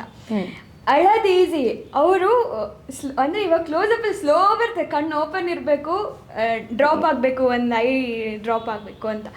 ನಾನು ಟ್ರೈ ಮಾಡ್ತಿದ್ದೀನಿ, ಒಂದು 10 ಟೇಕ್ ಆಯಿತು, 12 ಟೇಕ್ ಆಯಿತು, ಆಗ್ತಿಲ್ಲ. ಅಂದರೆ 2 ಕಣ್ಣಲ್ಲಿ ಬರ್ತಿದೆ, ಇಲ್ಲ ಕಣ್ಣು ಬ್ಲಿಂಕ್ ಆಗ್ತಿದೆ, ಒಂದೇ ಕಣ್ಣಲ್ಲಿ ನೀರು ಬರ್ತಿಲ್ಲ. ನಾನು ಆಗಲ್ಲ ನನ್ನ ಹತ್ರ ಅಂತ ಜೋರಾಗಿ ಅಳಕ್ಕೆ ಶುರು ಮಾಡಿದ್ದೀನಿ.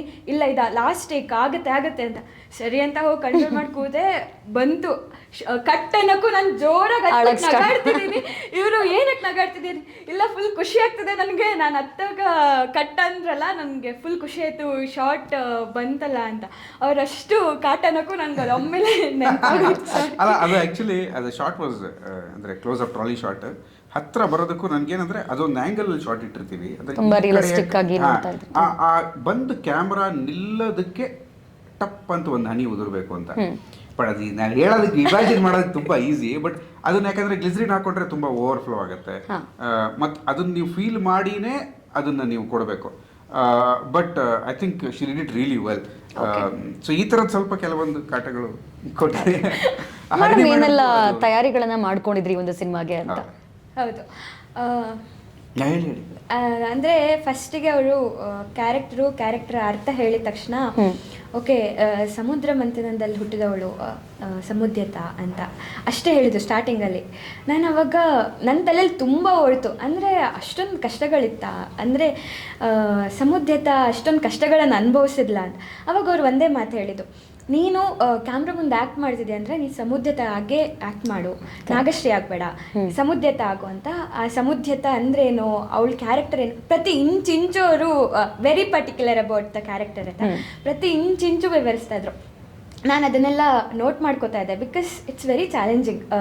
ಇವಾಗ ನಾವು ನಾರ್ಮಲ್ ಜೀವನದಲ್ಲಿ ಆರಾಮಾಗಿ ಹೋಗೋದು ಇಟ್ಸ್ ವೆರಿ ಈಸಿ, ಯಾಕಂದರೆ ಕಣ್ಣಿಗೆ ಕಾಣುವಷ್ಟು ಈಸಿ ಆಗಿರಲ್ಲ ಜೀವನ. ಅವ್ರು ಹೇಳಿದ್ದು ಲೆಸ್ ಇಸ್ ಮೋರ್ ಅಂತ ಪ್ರತಿ ಸಲನೂ ಅವ್ರು ಹೇಳ್ತಾ ಇರ್ತಾರೆ ಆಯಿತಾ. ಲೆಸ್ ಇಸ್ ಮೋರ್, ಓಕೆ, ಅಂದರೆ ಒಳಗಡೆ ಹೋರಾಟ ಆಗ್ತಿರುತ್ತೆ, ಹೊರಗಡೆ ಯಾರಿಗೂ ಕಾಣಿಸ್ತಾ ಇರಲ್ಲ, ಅದನ್ನು ನೀನು ಎಕ್ಸ್ಪ್ರೆಸ್ ಮಾಡಬೇಕು ಅಂತ. ಅವ್ರ ವಿಷನ್, ಅವ್ರ ಥಾಟನ್ನು ನಾನು ಹೇಗಪ್ಪ ಕ್ಯಾರಿ ಮಾಡಲಿ, ಅಂದರೆ ಇಟ್ಸ್ ಲೈಕ್ ಅವ್ರು ನನಗೊಂದು ರೆಸ್ಪಾನ್ಸಿಬಿಲಿಟಿ ಕೊಟ್ಟಿದ್ದಾರೆ, ಅದನ್ನು ನಾನು ಫುಲ್ಫಿಲ್ ಮಾಡ್ತೀನಾ ಇಲ್ವಾ ಆ ಥರ. ಆಮೇಲೆ ಪೃಥ್ವಿ ಸರ್ ಪ್ರತಿ ಸಲನೂ ಹೋಗೋಕ್ಕಿಂತ ಮುಂಚೆ ಅಥವಾ ಸ್ಟಾರ್ಟ್ ಮಾಡೋಕ್ಕಿಂತ ಮುಂಚೆ ಸಮುದ್ರತ ಲೆಸ್ ಇಸ್ ಮೋರ್ ಅನ್ನೋರು. ನಾನು ಓಕೆ ನನ್ನಿಂದ ಆದಷ್ಟು ಪ್ರಯತ್ನ ಪಡ್ತೀನಿ, ವಿಲ್ ಸಿ, ಐ ಡೂ 100% ನನ್ನಿಂದ ಎಫರ್ಟ್ ಹಾಕ್ತೀನಿ ಅಂತ. ಹಾಗೆ ಶುರುವಾಯಿತು. ಆಮೇಲೆ ಪ್ರತಿಯೊಂದು ಕ್ಯಾರೆಕ್ಟರ್ ಇನ್ ಡೆಪ್ತ್, ಅವಳ ಇಂಟೆನ್ಸಿಟಿ, ಅಂದರೆ ಅವಳ ಭಾವನೆಗಳೇನು, ಅವಳು ಏನೇನೆಲ್ಲ ಸ್ಟ್ರಗಲ್ ಫೇಸ್ ಮಾಡಿದ್ದಾಳೆ, ಆಮೇಲೆ ಅವಳ ಜೀವನದ ಟರ್ನಿಂಗ್ ಪಾಯಿಂಟ್ ಏನು, ಪ್ರತಿಯೊಬ್ಬರ ಜೀವನದಲ್ಲೂ ಒಂದೊಂದು ಟರ್ನಿಂಗ್ ಪಾಯಿಂಟ್ ಇದ್ದೇ ಇರುತ್ತೆ. ಸೊ ಅದನ್ನು ನಾವು ಅವಳ ಜೀವನದಲ್ಲೂ ತೋರಿಸಿದ್ದೀವಿ. ಥ್ರೂ ಔಟ್ ವರ್ಕ್ ಮಾಡಿದ್ದೀರಾ ಹಾಗಾದ್ರೆ ಸಿನಿಮಾದಲ್ಲಿ? ಅಂದರೆ ಆಲ್ಮೋಸ್ಟ್ 1 ವರ್ಷ ನಾವು ರಿಹರ್ಸಲ್ಸ್ ಮಾಡಿದ್ದೀವಿ. ರಿಹರ್ಸಲ್ಸ್ ಅಂದರೆ ಸ್ಟೋರಿ ಬೋರ್ಡಿಂಗ್ ಇರ್ಬೋದು, ಸ್ಟೋರಿ ಟೆಲ್ಲಿಂಗ್ ಇರ್ಬೋದು. ಅಂದರೆ ಈಗ ಸಮುದ್ರತ ಇರ್ಬೋದು, ಅನಸೂಯ ಇರ್ಬೋದು, ಬೊಮ್ಮ ಅಂತ ಇನ್ನೊಂದು ಕ್ಯಾರೆಕ್ಟರ್ ಬರುತ್ತೆ, ಅವ್ರು ನಾವು ಟ್ರಾನ್ಸ್ಫಾರ್ಮೇಷನ್ ಮಾಡಿದಾಗ ಭೂಮಾ, ಈ girl friend movie character name Bhooma ಅಂತ, ಅವ್ರು ಬೊಮ್ಮ ಅಂತ. ಆದರೆ ಅವ್ರದ್ದು ಏನಂದರೆ ಅವ್ರು ನೋಡೋದಕ್ಕೆ ಹಂಗಿಲ್ವೇ ಇಲ್ಲ ರಿಯಾಲಿಟಿಲಿ, ಬಟ್ ಅವ್ರಿಗೆ ಆ ಲುಕ್ಕಲ್ಲೇ ಇಟ್ವಿ 1 ವರ್ಷ, ಸೊ ದಟ್ ಆ ಕ್ಯಾರೆಕ್ಟರ್ ಆಗಿ ಫೀಲ್ ಮಾಡಲಿ ಅವರು ಅಂತ. ಸೊ ಇದೆಲ್ಲ ಏನು ಗೊತ್ತಾ, there's a difference between a good cinema and a great cinema. But ನೀವು ಗುಡ್ ಟು ಗ್ರೇಟ್ ಆಗಬೇಕಾದ್ರೆ ಇದೆಲ್ಲ ಈ ರಿಹರ್ಸಲ್ಸ್ ಎಲ್ಲ ತುಂಬಾ ಇಂಪಾರ್ಟೆಂಟ್ ಆಗುತ್ತೆ. ಇನ್ಕ್ರಿಮೆಂಟ್ ಎಲ್ಲ send little bit of effort. ಈಗ for example if you take Usain Bolt are the person whose come second, the gap is typically less than a second. ಆ less than second ಗ್ಯಾಪೇ ಅವ್ರನ್ನ winner ಅಥವಾ losers ಆಗಿ ಮಾಡ್ತಾರೆ. ಮತ್ತೆ winning and losing is ನಮ್ಮ ಒಳಗಡೆ ಆ ಅನುಭವ. And I don't know if I can say this, but yeah, since it's YouTube I can say this. ಅಂದರೆ I always say success is like an underwear. So ನಮಗೆ comfortable ಇರಬೇಕಷ್ಟೇ. So the more comfort it gives us, more better it will be perceived outside ಅಂತ. So ನಮ್ಗೆ comfortable ಇದ್ರೆ ಸಾಕು ಅಂತ. So ಹಾಗಾಗಿ ಈ ಪ್ರಾಸೆಸ್ಸಲ್ಲಿ ನಾವು ಅಷ್ಟು ಲೆವೆಲಿನ ಎಫರ್ಟನ್ನು ಹಾಕಿದೀವಾ ಇಲ್ವಾ ಅನ್ನೋದಷ್ಟೇ ನಮಗೆ ಪ್ರಶ್ನೆ ಆಗಿತ್ತು. ಬಿಕಾಸ್ ಭಗವಂತ ಒಂದು ಅವಕಾಶ ಕೊಟ್ಟಿದ್ದಾನೆ ಎಲ್ಲರಿಗೂ, ಇದನ್ನು ಸದ್ಬಳಕೆ ಮಾಡ್ಕೋಬೇಕು. ಬಟ್ ಇದಕ್ಕೆ ಸರಿಯಾದ ಒಂದು ಜಸ್ಟಿಸನ್ನು ನಾವು ಕೊಡಬೇಕು ಅನ್ನೋದಷ್ಟೇ ನಮ್ಮ ಒಬ್ಜೆಕ್ಟಿವ್ ಆಗಿದ್ದರಿಂದ the only thing that we knew was hard work hard, make resilience and ಪ್ರತಿ ಹಂತದಲ್ಲೂ ನಾವು ಎಫರ್ಟ್ಸ್ ಹಾಕ್ತಾ I think it is taken some shape. Okay, so ಒಂದು 2-3 ಪ್ರಶ್ನೆಗಳು ಸಿನಿಮಾಗೆ ಸಂಬಂಧಪಟ್ಟಿರೋ ಥರ ಇದೆ. ಈಗ ಎಲ್ಲ ಆಡಿಯನ್ಸ್ಗೂ ಕಾಮನ್ ಆಗಿ ಅನಿಸುವಂಥ ಪ್ರಶ್ನೆ. ಸರ್, ಈ ಒಂದು ಸಿನಿಮಾ ಸತ್ಯ ಮತ್ತು ಕಲ್ಪನೆ ಈ ಎರಡರ ಮಧ್ಯ ಇರುವಂತಹ ಒಂದು ಸ್ಥಿತಿ ಅಂದ್ರೆ ವಿಕಲ್ಪ ಅಂತ ನೀವು ಹೇಳ್ತೀರಾ, ಇದ್ರ ಮಧ್ಯೆ ನಡೆಯುವಂಥದ್ದು. ಸೊ ನಿಮ್ಮ ಪ್ರಕಾರ ಈ ಒಂದು ಸಿನಿಮಾದಲ್ಲಿ ನೀವು ಏನು ಹೇಳಕ್ ಹೋಗ್ತಾ ಇದ್ದೀರಾ ಅಂತ? ಇದು ಮುಖ್ಯವಾಗಿ ಒಬ್ಬ ವ್ಯಕ್ತಿ ತಾನು ತುಂಬ ಸಕ್ಸಸ್ಫುಲ್ ಆಗಿ ಒಂದು ಲೈಫನ್ನು ಲೀಡ್ ಮಾಡ್ತಾ ಇರ್ತಾನೆ. ಲೆಟ್ಸ್ ಸೇ CEO, ಅವ್ನು ತುಂಬ ಸಕ್ಸಸ್ಫುಲ್ ಲೈಫನ್ನು ಲೀಡ್ ಮಾಡ್ತಿದ್ದಾನೆ.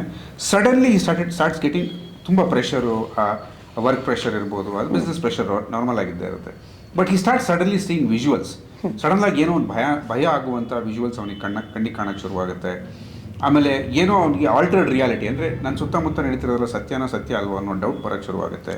ಆವಾಗ ಈ ಉತ್ತರಕ್ಕೆ ಲಿಂಕ್ ಆಗಿದ್ದ ಯಾವುದೋ ಒಂದು ಸತ್ಯ, ಅದ್ರ ಘಟನೆ ಅವನ ಜೀವನದಲ್ಲಿ ನಡೆದಿರುತ್ತೆ. ಸೊ ಇದೇನಂದ್ರೆ ನಾವು hold and release type off screen play ಅಂತ ನಾನು ಅವಾಗಲೇ ಹೇಳ್ದಂಗೆ, ಇದು 3 ಟೈಮ್ ಲೈನಲ್ಲಿ ನಡೆಯುತ್ತೆ. 1986, 2017 ಮತ್ತು 2022. ಸೊ 3 ಟೈಮ್ನಲ್ಲಿ ನಡೆಯುವ ಘಟನೆಗಳು ಒಂದಕ್ಕೊಂದು ಇಂಟರ್ಲಿಂಕ್ಡ್. 2017ರಲ್ಲಿ ನಡೆದಿದ್ದು ಯಾವುದೋ ಘಟನೆ 2022ರಲ್ಲಿ ಅವನ ಜೀವನದಲ್ಲಿ ನಡೀತಿರೋ ಘಟನೆಗಳಿಗೆ ಲಿಂಕ್ ಆಗಿರುತ್ತೆ. ಮತ್ತು ಅವನ ಚೈಲ್ಡ್ಹುಡ್ಡಲ್ಲಿ ನಡೆದಿದ್ದ ಘಟನೆಗಳು ಕೆಲವೊಂದು ಈಗ ಇನ್ಫ್ಲೂಯೆನ್ಸ್ ಮಾಡ್ತಾ ಇರುತ್ತೆ. ಅದ್ರ ಮಧ್ಯದಲ್ಲಿ ಆಡಿಯನ್ಸ್ಗೆ ಒಂದು ನ್ಯಾಚುರಲ್ ಡೌಟ್ ಬರೋಕ್ಕೆ ಶುರುವಾಗುತ್ತೆ, ನಾವು ಯಾವ ಟೈಮ್ ಲೈನಲ್ಲಿ ಇದ್ದೀವಿ ಒಂದು. ಇನ್ನೊಂದನೇದು ಯಾವ ಟೈಮ್ ಲೈನ್, ಯಾವುದು ರಿಯಾಲಿಟಿ, ಯಾವುದು ಇಮ್ಯಾಜಿನೇಷನ್. ಟೈಮ್ ಟ್ರಾವೆಲ್ ಕಾನ್ಸೆಪ್ಟ್ ಅನ್ಬೋದಾ? ಇಲ್ಲ, ಟೈಮ್ ಟ್ರಾವೆಲ್ ಮಾಡಿಲ್ಲ. ಇಟ್ ಈಸ್ ಈಗ ಇದರಲ್ಲಿ ಟೈಮ್ ಇನ್ಫ್ಲೂಯೆನ್ಸ್ಡ್. ಅಂದರೆ ಫಾರ್ ಎಕ್ಸಾಂಪಲ್, ಈ ನಮ್ಮೂರಲ್ಲಿ ಒಬ್ಬ 14-15 ವರ್ಷದ ಹುಡುಗ ಇದ್ದಾನೆ. ಅವನು ಒಬ್ಬರಿಗೆ ಸಿಡ್ಲು ಹೊಡೆಯೋದನ್ನು ನೋಡಿದ್ದಾನೆ. ಅವನು ಒಂದ್ಸರಿ ಯಾರಿಗೋ ಸಿಡ್ಲು ಹಿಡಿದು ಸತ್ತೋದನ್ನು ನೋಡಿದ್ದಾನೆ. ಇವತ್ತಿಗೂ ಅವನಿಗೆ ಮಳೆ ಗುಡುಗು ಬಂದರೆ ಅವನು ಕಣಜ ಅಂತ ಹೇಳ್ತಾರೆ ನಮ್ಮ, ಆ ಕಣಜದೊಳಗಡೆ ಹೋಗಿ ಕೂತಾನೆ. ಸೊ ಅದೇ ನಮಗೆ ಸಿಡ್ಲು ಹೊಡೆಯೋದೆಲ್ಲೋ ಕೇಳಿದ್ರೆ ಓಕೆ ಮಳೆ ಬರ್ತಿದೆ, ನಾವು ಮಳೆನ ಎಂಜಾಯ್ ಮಾಡ್ತೀವಿ, ಗುಡುಗು ಬರ್ತಿದೆ, ಸಿಡ್ಲು ಬರ್ತಿದೆ ಅಂತ. ಆದರೆ ಅವನಿಗೆ ಅದು ಇಟ್ಸ್ ಹಾರರ್, ಟೆರರ್. ಸೊ ಹಾಗಾಗಿ ಅವನ ಜೀವನದಲ್ಲಿ ನಡೆದಿರೋ ಕೆಲವು ಘಟನೆಗಳು ಇದನ್ನ ಈ ಥರ ಇನ್ಫ್ಲೂಯೆನ್ಸ್ ಮಾಡಿರೋ ಸಾಧ್ಯತೆಗಳಿರುತ್ತೆ. ಸೊ ಈ ಥರ ಸತ್ಯಗಳನ್ನು ಇಟ್ಕೊಂಡು multiple time line screen play ಇಟ್ಕೊಂಡು ಕನ್ಫ್ಯೂಸ್ ಮಾಡ್ತಾ ಹೋಗ್ತೀವಿ ಸ್ವಲ್ಪ ಫಸ್ಟ್ ಹಾಫಲ್ಲಿ with a little bit of comedy, but second ಹಾಫಲ್ಲಿ ಆನ್ಸರ್ಸ್ ಬರ್ತಾ ಹೋಗುತ್ತೆ. ಓಕೆ. ಅಂಡ್ ಹಾಗೆ ಮೇಡಮ್, ಈ ಸಿನಿಮಾದಲ್ಲಿ ನಾವು ಕೇಳಿದ್ವಿ ಪ್ರತಿ 12 ನಿಮಿಷಕ್ಕೂ ಕೂಡ ಏನೋ ಒಂದು ಟ್ವಿಸ್ಟ್ ಅನ್ನೋದಿರುತ್ತೆ. ಸೊ ಎಲ್ಲ ಆಡಿಯನ್ಸ್ ಕುತ್ಕೊಂಡು ಯೋಚನೆ ಮಾಡೋ ಥರ ಒಂದು ಕೆಲಸ ಇರುತ್ತೆ ಅಂತ. ಸೊ ಆ 12 ನಿಮಿಷಕ್ಕೆ ಒಂದ್ಸಲ ನಡೆಯುವಂಥ ಏನು ಘಟನೆಗಳು, ಏನು ಟಾಸ್ಕ್ ಅನ್ನ ಕೊಡ್ತಾ ಇದ್ರೆ ಆಡಿಯನ್ಸ್ಗೆ ಅಂತ? ಇಲ್ಲ, ಅದನ್ನ ನೀವು ಮೂವಿನ ನೋಡಬೇಕು ಮತ್ತು ನಮ್ಮ ಡೈರೆಕ್ಟರ್ ಕೇಳಬೇಕು. ಬಟ್ ಇಷ್ಟ ಹೇಳ್ತೀನಿ, ಅಂದರೆ ಈ ಮೂವಿ ಪ್ರಶ್ನೆಗಳನ್ನು ಹುಟ್ಟಾಕತ್ತೆ ಅಂತ ನನಗನ್ಸ್ತು. ಬೇಸಿಕಲಿ ಇವಾಗ ಎಲ್ಲರೂ ಉತ್ತರ ಹುಡುಕೋದ್ರಲ್ಲಿ ಬ್ಯುಸಿ ಆಗಿದ್ದಾರೆ, ಅಂದ್ರೆ ಅವ್ರಿಗೆ ಪ್ರಶ್ನೆಗಳೇ ಸಿಗ್ತಿಲ್ಲ. ಬಟ್ ಈ ಮೂವಿಯಲ್ಲಿ ಪ್ರಶ್ನೆಗಳು ಹುಟ್ಟುತ್ತೆ ಅಂತ ನನ್ಗೆ ಕ್ವೆಶ್ಚನ್ಸ್ ತುಂಬಾ ಬರುತ್ತೆ. ಬಟ್ ಫಸ್ಟ್ ಹಾಫ್ ಅಲ್ಲಿ ತುಂಬಾ ಕ್ವೆಶ್ಚನ್ಸ್ ಕೇಳ್ಬಿಟ್ಟಿರ್ತೀವಿ. ಸೆಕೆಂಡ್ ಹಾಫ್ ಅದು ಬೇರೆ ಫ್ಲೋ ಅಲ್ಲೇ ಹೋಗುತ್ತೆ. ಫಸ್ಟ್ ಹಾಫ್ ಅಲ್ಲಿ ಯು ವಿಲ್ ಫೀಲ್ ಇಷ್ಟೊಂದು ಪ್ರಶ್ನೆಗಳು ಬರ್ತಿದೆ, ಇದಕ್ಕೆಲ್ಲ ಉತ್ತರ ಇಲ್ಲಪ್ಪ ಅನ್ನೋ ಪ್ರಶ್ನೆ, ಅದೊಂದು ದೊಡ್ಡ ಪ್ರಶ್ನೆ ಬರುತ್ತೆ. ಸೆಕೆಂಡ್ ಹಾಫ್ ಅಲ್ಲಿ you will start getting clarity. 3 clarity ಸಿಗುತ್ತೆ. ಆ ವ್ಯಕ್ತಿಯ ಕ್ಲಾರಿಟಿ ಸಿಗುತ್ತೆ, ನಿಮ್ಮ ಒಳಗಡೆ ನಡೀತಿರೋ ಕೆಲವು ಏನೋ ತಳಮಳಗಳಿಗೂ ಕ್ಲಾರಿಟಿ ಸಿಗುತ್ತೆ, ನನ್ನ ಮತ್ತು ಅವನ ಮಧ್ಯದಲ್ಲಿ ಇನ್ನೆಲ್ಲೋ ಸತ್ಯ ಇದೆ ಅನ್ನೋ ಕ್ಲಾರಿಟಿನೂ ಸಿಗುತ್ತೆ. Lovely, super. ಸೊ ಈ ಚಿತ್ರದ ಟೀಸರ್ ನ ನೋಡಿದಾಗ ಇದು ತುಂಬಾ ಜನ ಹೇಳ್ತಾರೆ ಅಂತ ಒಂದು ಮಾತು, ಎಲ್ಲೋ ನಮ್ಗೊಂದ್ ಕಡೆ ರಂಗಿತ ರಂಗ ವೈಬ್ಸ್ ಸಿಗ್ತಾ ಇದೆ, ಅಲ್ಲಿಯ ಟಚ್ ಬರ್ತಾ ಇದೆ ಸಿನಿಮಾದಲ್ಲಿ ಅಂತ. ಸೊ ಇದಕ್ಕೆ ಆಸ್ ಡೈರೆಕ್ಟರ್ ನಿಮ್ಮ ಉತ್ತರ ಏನು ಸರ್ ಅಂತ? It's very interesting. ಇನ್ಫ್ಯಾಕ್ಟ್ ನಾನು 2 days ಬ್ಯಾಕ್ ಅನು ಭಂಡಾರಿ ಸರ್ ಜೊತೆ ಫೋನಲ್ಲಿ ಮಾತಾಡ್ತಾ ಇದ್ದೆ. ಅವ್ರಿಗೂ ನಾನು ಇದನ್ನ ಹೇಳಿದೆ, ಎಲ್ಲ ಸರ್ ರಂಗಿತ ರಂಗ ತರ ಅಂತಿದ್ದಾರೆ ಅಂತ. Then I was like okay, I don't know it's a good or bad thing but ಅಂತ ಅವ್ರು ಹೇಳಿದ್ರು. But I was like it's a great thing because Rangitaranga is a great cinema. But ಇದು ರಂಗಿತರಂಗ ಅಲ್ಲ. ರಂಗಿತರಂಗದ ಕಥೆಯಲ್ಲಿ ಕಂಪ್ಲೀಟ್ಲಿ ಡಿಫ್ರೆಂಟ್ ಸ್ಟೋರಿ. ವಿಜುವಲ್ಸ್ ಮತ್ತು ಅದು ನಡೆದಿರೋ ಕಾಲಘಟ್ಟ ಮತ್ತು ಕೆಲವೊಂದು ಅಲ್ಲಿನ ಪ್ರಾಕೃತಿಕ ಶಾರ್ಟ್ಸ್ಗಳನ್ನು, ನೇಚರ್ ಶಾರ್ಟ್ಸ್ ನೋಡಿದಾಗ ನಿಮ್ಗೆ ಹಾಗೆ ಅನಿಸ್ಬೋದು. ಬಟ್ ರಂಗಿತರಂಗ ನನ್ನ ಪ್ರಕಾರ ಒಂದು ಜರ್ನಿಯಲ್ಲಿ ಏನೋ ಒಂದು ಅನುಭವಗಳು ಶುರುವಾಗುತ್ತೆ, ಇದು ಅನುಭವಗಳಿಂದ ಜರ್ನಿ ಶುರುವಾಗುತ್ತೆ. ಸೊ ಅನುಭವಗಳಿಗೆ ಉತ್ತರ ಹುಡುಕೋ ಜರ್ನಿ ಇದು, ಅದು ಜರ್ನಿಯಲ್ಲಿ ಸಿಗೋ ಅನುಭವಗಳಿಗೆ ಆಮೇಲೆ ಉತ್ತರ ಸಿಗುವಂತ journey. I think it's to totally different screen, different dimension, different screenplay. So ಎರಡು ಬೇರೆ ಬೇರೆ ತರನೇ. ಬಟ್ ಎಸ್, ಕೆಲವೊಂದು ಫ್ರೇಮ್ಸ್ ಅಲ್ಲಿ ಆ ತರ ಕಾಣೋ ಸಾಧ್ಯತೆ ಇದೆ. ಬಟ್ ಸಿನಿಮಾ ಪೂರ್ತಿಯಾಗಿ ನೋಡಿದಾಗ ಮಾತ್ರ ಕ್ಲಾರಿಟಿ ಗೊತ್ತಾಗುತ್ತೆ. 100%. ಓಕೆ, ಬಿಕಾಸ್ ಯಾಕಪ್ಪ ಅಂದ್ರೆ ನೀವು ಒಂದು ಯಕ್ಷಗಾನವನ್ನ ಇಂಟ್ರೊಡ್ಯೂಸ್ ಮಾಡ್ತೀರಾ, ಅಲ್ಲಿ ಮಧ್ಯ ಮಧ್ಯ ಟೀಸರ್ ಅಲ್ಲಿ ಯಕ್ಷಗಾನ ಕಲಾವಿದರು ಬಂದು ಹೋಗ್ತಾರೆ, ಒಂದು ಹಾರಿಫಿಕ್ ಆಗಿರುವಂತ ಅನುಭವವನ್ನ ಕೊಟ್ಟು ಹೋಗ್ತಾರೆ. ಸೊ ಆ ಕಲಾವಿದರ ಬಗ್ಗೆ ಏನ್ ಹೇಳಕ್ ಇಷ್ಟಪಡ್ತೀರಾ? ಏನದು ಯಕ್ಷಗಾನವನ್ನ ಇಂಟ್ರೊಡ್ಯೂಸ್ ಮಾಡಿರೋ ಉದ್ದೇಶ ಏನು ಸಿನಿಮಾದಲ್ಲಿ ಅಂತ? ಒಂದು, ಯಕ್ಷಗಾನ ತುಂಬಾ ಗೌರವಾನ್ವಿತ ಕಲೆ, ಮತ್ತೆ ಯಕ್ಷಗಾನ ತುಂಬಾ ಬಣ್ಣಗಳಿಂದ ಕೂಡಿರುವ visually very beautiful art form ಅದು. ಮತ್ತೆ ವಿಜುವಲಿ ಒಂದೇ ಅಲ್ಲ, ಸೌಂಡ್ ಇರ್ಬೋದು, ಆ ಭಾಗವತಿಗೆ ಇರ್ಬೋದು, ಅದೆಲ್ಲ ಅತ್ಯಂತ ಸುಂದರವಾದ ಕಲೆ.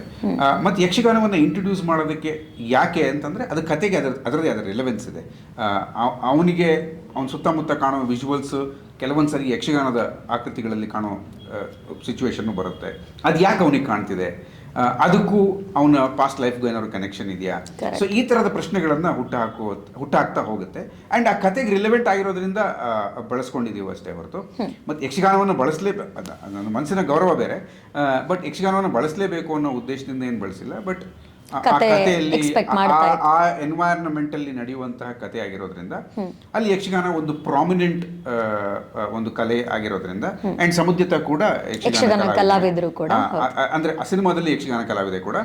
ಸೊ ಹಾಗಾಗಿ ರಿಯಲ್ ಲೈಫ್ ಅಲ್ಲೂ ಕೂಡ ಸೊ ಸಮುದ್ಯತ ಅವರ ಯಕ್ಷಗಾನ ಕಲೆನ ನಾವು ನೋಡಬಹುದಾ ಸಿನಿಮಾದಲ್ಲಿ? ಹಾಗಾದ್ರೆ ಎಸ್, ಟು ಅನ್ ಎಕ್ಸ್ಟೆಂಟ್ ನೋಡ್ಬೋದು. ಬಟ್ ಅದೇ ತುಂಬಾ ಯಾವುದನ್ನು ನಾವು ಓವರ್ ಎಂಫಸಿಸ್ ಮಾಡಿಲ್ಲ. ಕತೆಗೆ ಅನುಗುಣವಾಗಿ ಯಾವುದನ್ನು ಎಷ್ಟು ಬಳಸ್ಕೋಬೇಕು ಅಷ್ಟು ಬಳಸ್ಕೋಬೇಕು. ಯಾಕಂದ್ರೆ I don't want to over promise. ಸುಳ್ಳು ಹೇಳ್ದಂಗೆ ಆಗುತ್ತೆ, ಯಕ್ಷಗಾನ ಪೂರ್ತಿ ತುಂಬಿದೆ. That's not the case. Yakshagana ಎಷ್ಟು ಬೇಕು ಕತೆಗೆ ಅನುಗುಣವಾಗಿ ಅಷ್ಟು ಬಳಸ್ಕೋಬೇಕು. ಎಸ್ ನಾಗೇಶ್ವರರೇ, ಇತ್ತೀಚಿನ ಸಿನಿಮಾಗಳನ್ನು ನಾವು ನೋಡ್ಬೋದು, ನಮ್ಮ ಫೀಮೇಲ್ ಪ್ರೊಟಾಗನಿಸ್ಟ್ಗೆ ಅಲ್ಲಿ ಕೊಡುವಂಥ ಇಂಪಾರ್ಟೆನ್ಸ್ ಸಾಮಾನ್ಯವಾಗಿ ಕಡಿಮೆ ಇರುತ್ತೆ ಅಲ್ವಾ? ಸ್ಕ್ರೀನ್ ಪ್ಲೇ ಆಗಿರ್ಬೋದು, ಸ್ಕ್ರೀನ್ ಪ್ರೆಸೆನ್ಸ್ ಅಥವಾ ಕಡಿಮೆ ಇರುತ್ತೆ. ಸೊ ಈ ಒಂದು ಸಿನಿಮಾದಲ್ಲಿ ನಿಮ್ಮ ಕ್ಯಾರೆಕ್ಟರ್ ವೇಟೇಜ್ ಎಷ್ಟಿದೆ, ನಿಮ್ಮ ಪ್ರೆಸೆನ್ಸ್ ನಾವು ಎಷ್ಟು ಎಕ್ಸ್ಪೆಕ್ಟ್ ಮಾಡ್ಬೋದು? ಅದೇ ಅವರು ಸರ್ ಪ್ರತಿ ಸಲ ಹೇಳಿದಾಗ್ಲೂ ಪ್ರತಿಯೊಂದು ಕ್ಯಾರೆಕ್ಟ್ರಿಗೂ ಒಂದೊಂದು ಡೆಪ್ತ್ ಇದೆ ಅಂತ ಹೇಳಿದ್ರು. ಅವ್ರು ಸುಮ್ಮನೆ ಹೇಳಿಲ್ಲ ಅದನ್ನು. ನನಗೆ ಟು ಬಿ ಆನೆಸ್ಟ್ ನನಗೆ ತುಂಬ ಖುಷಿ ಇದೆ. ಆ್ಯಂಡ್ ಅದರಲ್ಲಿ ನಿಮಗೆ ನೀವು ಮೂವಿ ನೋಡಿದಾಗ ಪ್ರಾಬಬ್ಲಿ ಅರ್ಥ ಆಗ್ಬೋದು, ಪ್ರತಿಯೊಂದು ಕ್ಯಾರೆಕ್ಟರು ಸುಮ್ಮನೆ ಬಂದಂತೂ ಹೋಗಿಲ್ಲ. ಯಾವುದೇ ಎಲ್ಲದಕ್ಕೂ ಅದರದ್ದೇ ಆದಂಥ ವೇಟೇಜ್ ಇದೆ. ಆ್ಯಂಡ್ ಸಮುದ್ಯತ ಅಷ್ಟೇ ವೇಟೇಜನ್ನು ಕ್ಯಾರಿ ಮಾಡಿದೆ through out screen space also. ಸುಮ್ಮನೆ ಹೀರೋಯಿನ್ ಇರಬೇಕು ಅಂತ ಏನಿಲ್ಲ. ಅಯ್ಯೋ ಇಲ್ಲ, almost more than half of the cinema ತುಂಬ ಪ್ರಾಮಿನೆಂಟ್ ಆಗಿ ಆ ಕ್ಯಾರೆಕ್ಟರ್ ಮೇಲೆ ಹೋಗುವಂಥ ಕತೆ ಅದು. ಸೊ ಹಾಗಾಗಿ all characters are equally balanced. Screen space ವಿಚಾರ ಇದ್ರು ಅಥವಾ ಕೆಲವೊಂದು ಕ್ಯಾರೆಕ್ಟರ್ಗಳು 10-15 ನಿಮಿಷಕ್ಕೆ ಬಂದು ಹೋದ್ರು. ತುಂಬಾ ಇನ್ನೊಬ್ಬ ಚೊರೆ ಭಟ್ಟ ಅಂತಿದೆ, ಚೋರಡಿ ರೇವಂತ ಭಟ್ಟ ಅಂತ, ಚೋರೆ ಭಟ್ಟ ಅಂತ. ಆ ಕ್ಯಾರೆಕ್ಟರ್ ತುಂಬಾ ಕಡಿಮೆ ಟೈಮಿಗೆ ಬಂದ್ರು ನೆನಪಿರುತ್ತೆ. ಸೊ ನೀವು ರಂಗಿತರಂಗಕ್ಕೆ ಕಂಪೇರ್ ಮಾಡಿದ್ರಿಂದ ಅದರಲ್ಲಿ ರಫಿಕ್ ಕ್ಯಾರೆಕ್ಟರ್ ಬರುತ್ತಲ್ಲ, ಆ ತರ ಹಂಗೆ ತುಂಬಾ ನೆನಪಿರುವಂತಹ ಕ್ಯಾರೆಕ್ಟರ್ಗಳನ್ನ ತುಂಬಾ ಸಿನಿಮಾ ನೀಡ್ತಾ ಇದೆ, ಒಂದು ಅನುಭವವನ್ನು ಕೊಡುತ್ತೆ. ಹಾಗೆ ಟೀಸರ್ ಲಾಂಚ್ ಸಿನಿಮಾ ನೋಡುವ ನೋಡುವಾಗ ನಾವು ಜೋಗಿ ಸರ್ ಕೂಡ ಬರ್ತಾರೆ, ಹಾಗೆ ನಾಗತಿಹಳ್ಳಿ ಚಂದ್ರಶೇಖರ್ ಅವರು ವರ್ಚುವಲ್ ಆಗಿ ಟೀಸರ್ ನ ರಿಲೀಸ್ ಮಾಡ್ತಾರೆ.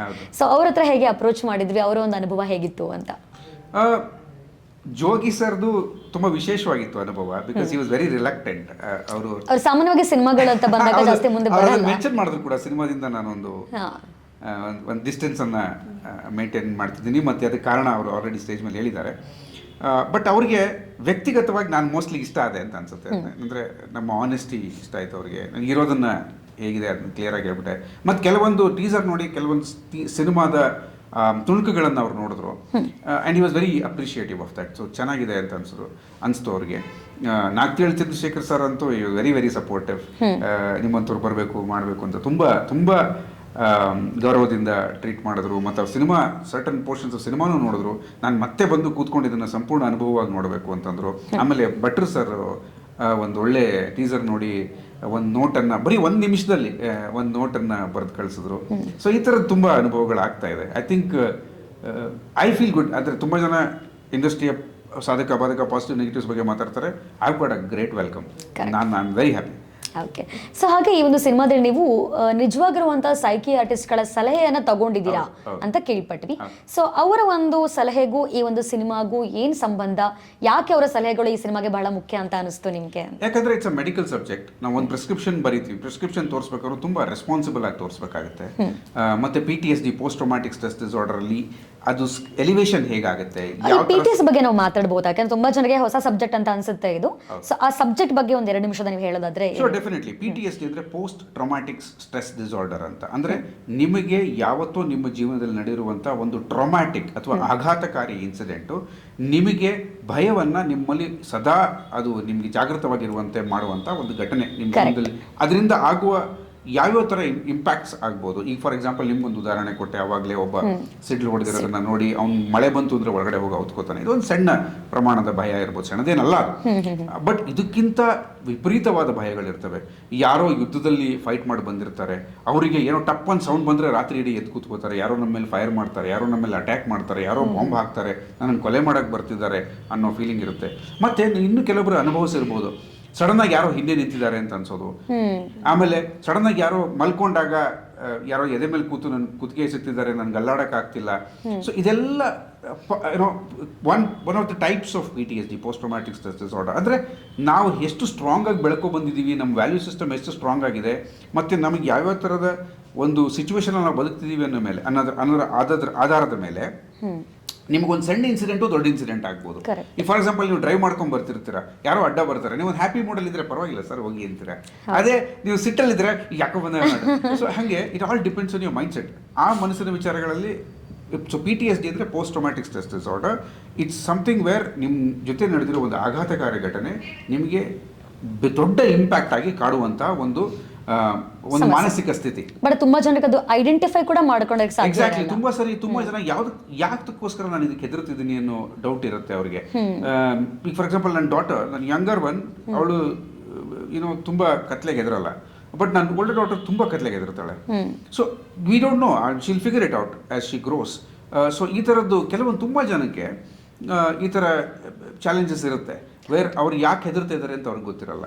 ಸೊ ಇದು ಒಂದು ಟೈಪ್ ಆಫ್ PTSD. ಎಸ್, ಅವ್ರಿಗೆ ಯಾಕೆ ಕೋಪ ಬರ್ತಾ ಇದೆ ಅವ್ರಿಗೆ ಗೊತ್ತಿರಲ್ಲ, ಬಟ್ ಆ ಕೋಪಕ್ಕೂ ಕೂಡ ಚೈಲ್ಡ್ಹುಡ್ ಟ್ರಾಮಾ ಅಸೋಸಿಯೇಟ್ ಆಗಿರುತ್ತೆ. ಡೆಫಿನೆಟ್ಲಿ ಇರಬಹುದು. Childhood trauma is one of the things, because childhood ಅಲ್ಲಿ ಏನಾಗ್ತಿದೆ ಅಂತ ಗೊತ್ತಿರಲ್ಲ. ಅದು ಇನ್ನೊಂದು ದಿವಸ ಇನ್ನೇನೋ ದೊಡ್ಡದಾಗಿ ನಮಗೆ ಕಾಡೋ ಸಾಧ್ಯತೆ. ಈ ವಿಷಯದ ಬಗ್ಗೆ ಮಾತಾಡುವಾಗ ವರ್ಡ್ಸ್ವರ್ತ್ ಅವರು ಮಾತು ಹೇಳ್ತಾರೆ, a child is a father of a man ಅಂತ. ಸೊ ಆ ಮ್ಯಾನ್ ಶೇಪ್ ಮಾಡೋದೇ ನಮ್ಮ ಚೈಲ್ಡ್ಹುಡ್ ಎಕ್ಸ್ಪೀರಿಯನ್ಸ್ಗಳು. ಎಕ್ಸಾಕ್ಟ್ಲಿ. ಬೈ 7 years ನಿಮ್ಮ ಬ್ರೈನ್ ಆಲ್ರೆಡಿ ಡೆವಲಪ್ ಆಗಿರುತ್ತೆ. ಕರೆಕ್ಟ್. ಸೊ ಈ ಎಲ್ಲ ಸೈನ್ಸ್ಗಳನ್ನು ಚಿಕ್ಕ ವಯಸ್ಸಲ್ಲಿ ನಾವು ಇಗ್ನೋರ್ ಮಾಡಿರ್ತೀವಿ ಅಥವಾ ಐಡೆಂಟಿಫೈಯೇ ಮಾಡ್ಕೊಂಡಿರಲ್ಲ. ಸೊ ಈ ಒಂದು ಸಮಯದಲ್ಲಿ ನಾಗಶ್ರೀ ಅವರಿಗೆ ಮೆಂಟಲ್ ಹೆಲ್ತ್ ಎಷ್ಟು ಇಂಪಾರ್ಟೆಂಟ್ ಅಂತ ಅನ್ಸುತ್ತೆ? ನಾನು ನಂಬೋದು ಜೀವನದಲ್ಲಿ ಯಾವಾಗಲೂ ಏರು ತಗ್ಗುಗಳು ಇರಲೇಬೇಕು ಅಂತ. ಅದಿದ್ರೆ ಮಾತ್ರ ಒಂದು ಪರ್ಫೆಕ್ಟ್ ಲೈಫ್ ಅಂತ ನಾವು ಅದನ್ನ ಕನ್ಸಿಡರ್ ಮಾಡ್ಬೋದು ಅಂತ. ಇವಾಗ ಹೇಳ್ತಾರೆ ಸಾಯೋಕ್ಕಿಂತ ಮುಂಚೆ 7 minutes ಒಳಗಡೆ ಒಂದು ನೆನಪಾಗುತ್ತೆ. ಆ ಟೈಮಲ್ಲಿ ನಮಗೆ ಅನ್ಸುತ್ತೆ ಈ ನಮ್ಮ ಜೀವನದಲ್ಲಿ ಆಗಿರೋದೆಲ್ಲ ನೆನಪಾದಾಗ ಒಂದು ಗಿಲ್ಟ್ ಫೀಲ್ ಯಾವತ್ತೂ ಇರಬಾರ್ದು ಅಂತ. ಸೊ ನಾನು ಅದನ್ನ ಬಿಲೀವ್ ಮಾಡ್ತೀನಿ.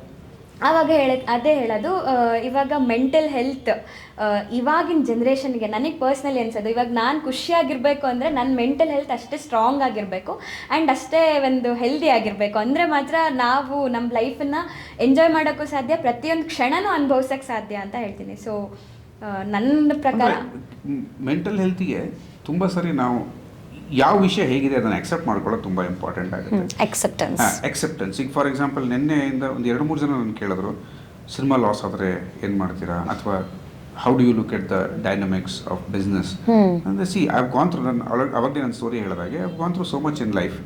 ಸೊ ಹಾಗಿದ್ದಾಗ you know 29 days of hospitalisation, coma ಇದೆಲ್ಲ ಆದಾಗ ನಿಮಗೆ ಯಾವುದು ಸೋಲು ಯಾವ್ದು ಸಾವು?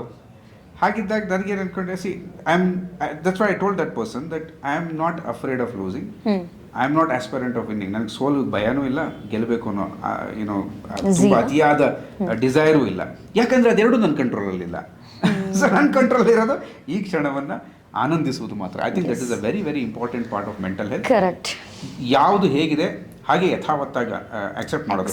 ಬಟ್ ಅದರಲ್ಲೂ ಒಂದು ಕ್ಯಾಚ್ ಇದೆ, ಏನಂದರೆ ತುಂಬ ಜನ ಯಾವ್ದು ಹೇಗಿದೆ ಅದನ್ನು ಅಕ್ಸೆಪ್ಟ್ ಮಾಡೋದು ಅಂದಾಗ ಏನು ಕೆಲಸನೇ ಮಾಡದೇ ಇರೋದು ಅಂತ ಅನ್ಕೊಂಡ್ಬಿಡ್ತಾರೆ. ಹಂಗಲ್ಲ.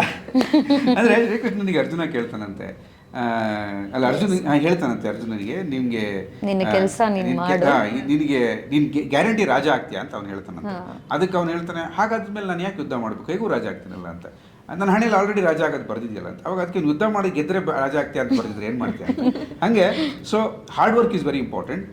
ಚಾಲೆಂಜಿಂಗ್ ದ ಸ್ಟೇಟಸ್ ಕೋ, ಅಂದರೆ ನಾನು ಇರೋ ಸ್ಥಿತಿಯಿಂದ ಹೊರಗೆ ಬರಬೇಕು ಅನ್ನೋ ಹೊಡೆದಾಟ ಇಸ್ ವೆರಿ ಇಂಪಾರ್ಟೆಂಟ್. ಆದರೆ ಆ ರಿಸಲ್ಟ್ ಬಂದಾಗ ಆ ರಿಸಲ್ಟನ್ನು ಅಕ್ಸೆಪ್ಟ್ ಮಾಡೋದಿದೆಯಲ್ಲ, ಅದು is a major part of mental health. ತುಂಬ ದೊಡ್ಡದಾಗಿ ಏನು ಬೇಕಾಗಿಲ್ಲ, ಯಾವ್ದು ಹೇಗಿದೆ ಅದನ್ನ ಅಕ್ಸೆಪ್ಟ್ ಮಾಡ್ಕೊಂಡ್ರೆ ಸಾಕು. ಅದೇ ಕೃಷ್ಣ ಮಹಾಭಾರತದಲ್ಲಿ ಕೂಡ ಹೇಳ್ತಾರೆ, ನಿನ್ನ ಕೆಲಸ ನೀನ್ ಮಾಡು, ಪರಿಶ್ರಮ ನನಗೆ ಬಿಡು. ಅವನು ಏನಾದ್ರು ಕೆಲಸ ಮಾಡ್ಬೇಕಲ್ಲ, ಫಲಗಳು ಅವನಿಗೆ ಬಿಡೋಣ. It's beauty. ಎಸ್, ನಾಗಶ್ರೀ ಅವರೇ, ಇದು ಸತ್ಯ ಮತ್ತೆ ರಿಯಾಲಿಟಿ ಹಾಗೆ ಕಲ್ಪನೆ ಹಾಗೂ ವಾಸ್ತವತೆ ಮಧ್ಯೆ ಇರುವಂಥ ಸಿನಿಮಾ ಆಗಿರೋದ್ರಿಂದ ಈ ಸಿನಿಮಾ ಮಾಡೋಕ್ಕಿಂತ ಮುಂಚೆ ನಿಮಗೆ ಏನೆಲ್ಲ ಒಂದು ಇಮ್ಯಾಜಿನೇಷನ್ ಇತ್ತು, ಸಿನಿಮಾ ಆದಮೇಲೆ ಏನು ರಿಯಾಲಿಟಿ ನೀವು ಕಂಡುಕೊಂಡ್ರಿ ಅಂತ? ಓಕೆ, ಇವಾಗ ನನ್ನನ್ನು ನಾನು ಅವಲೋಕಿಸ್ಕೊಂಡಿದ್ದು after this movie and sir ಅದನ್ನು ನರೇಟ್ ಮಾಡೋ ಟೈಮಲ್ಲಿ ಎಲ್ಲ. ಇವಾಗ ನಾವು ಚಿಕ್ಕವರಿರ್ತಾ ಅಂದ್ಕೊಂಡಿರ್ತೀವಿ, ಇವಾಗ ಹೊರಗಡೆ ಹೋಗೋಕ್ಕೆ ಒಬ್ಬೊಬ್ಬರೇ ಹೋಗೋಕ್ಕೆ ಭಯ ಆಗ್ತಿರುತ್ತೆ, ಅಥವಾ ಎಲ್ಲೋ ಒಂದು ಅಂಗಡಿಗೆ ಹೋಗಿ ಒಂದು ಸಾಮಾನು ತೊಗೊಂಡು ಬರೋಕ್ಕೂ ನಾವು ಭಯಪಟ್ಟಿರ್ತೀವಿ ಕೆಲವೊಂದು ಕ್ಷಣದಲ್ಲಿ ಎಲ್ಲ. ಅದೆಲ್ಲ ದೊಡ್ಡವರಾದಾಗ ನಮಗದು ಮೆಂಟಲಿ ಅನ್ಕಾನ್ಷಿಯಸ್ಲಿ ಅದು ಸಬ್ಕಾನ್ಷಿಯಸ್ ಮೈಂಡಲ್ಲಿ ಕೂತಿರುತ್ತೆ. ಅನ್ಕಾನ್ಷಿಯಸ್ಲಿ ನಾವು ಅದನ್ನು ಏನಕ್ಕೋ ಒಂದು ಹೆಸಿಟೇಟ್ ಮಾಡ್ತಿರ್ತೀವಿ, ಅಥವಾ ಏನಕ್ಕೋ ಬೇಡ ಬೇಡ ಅಂತ ಹಿಂಜರಿತಾ ಇರ್ತೀವಿ.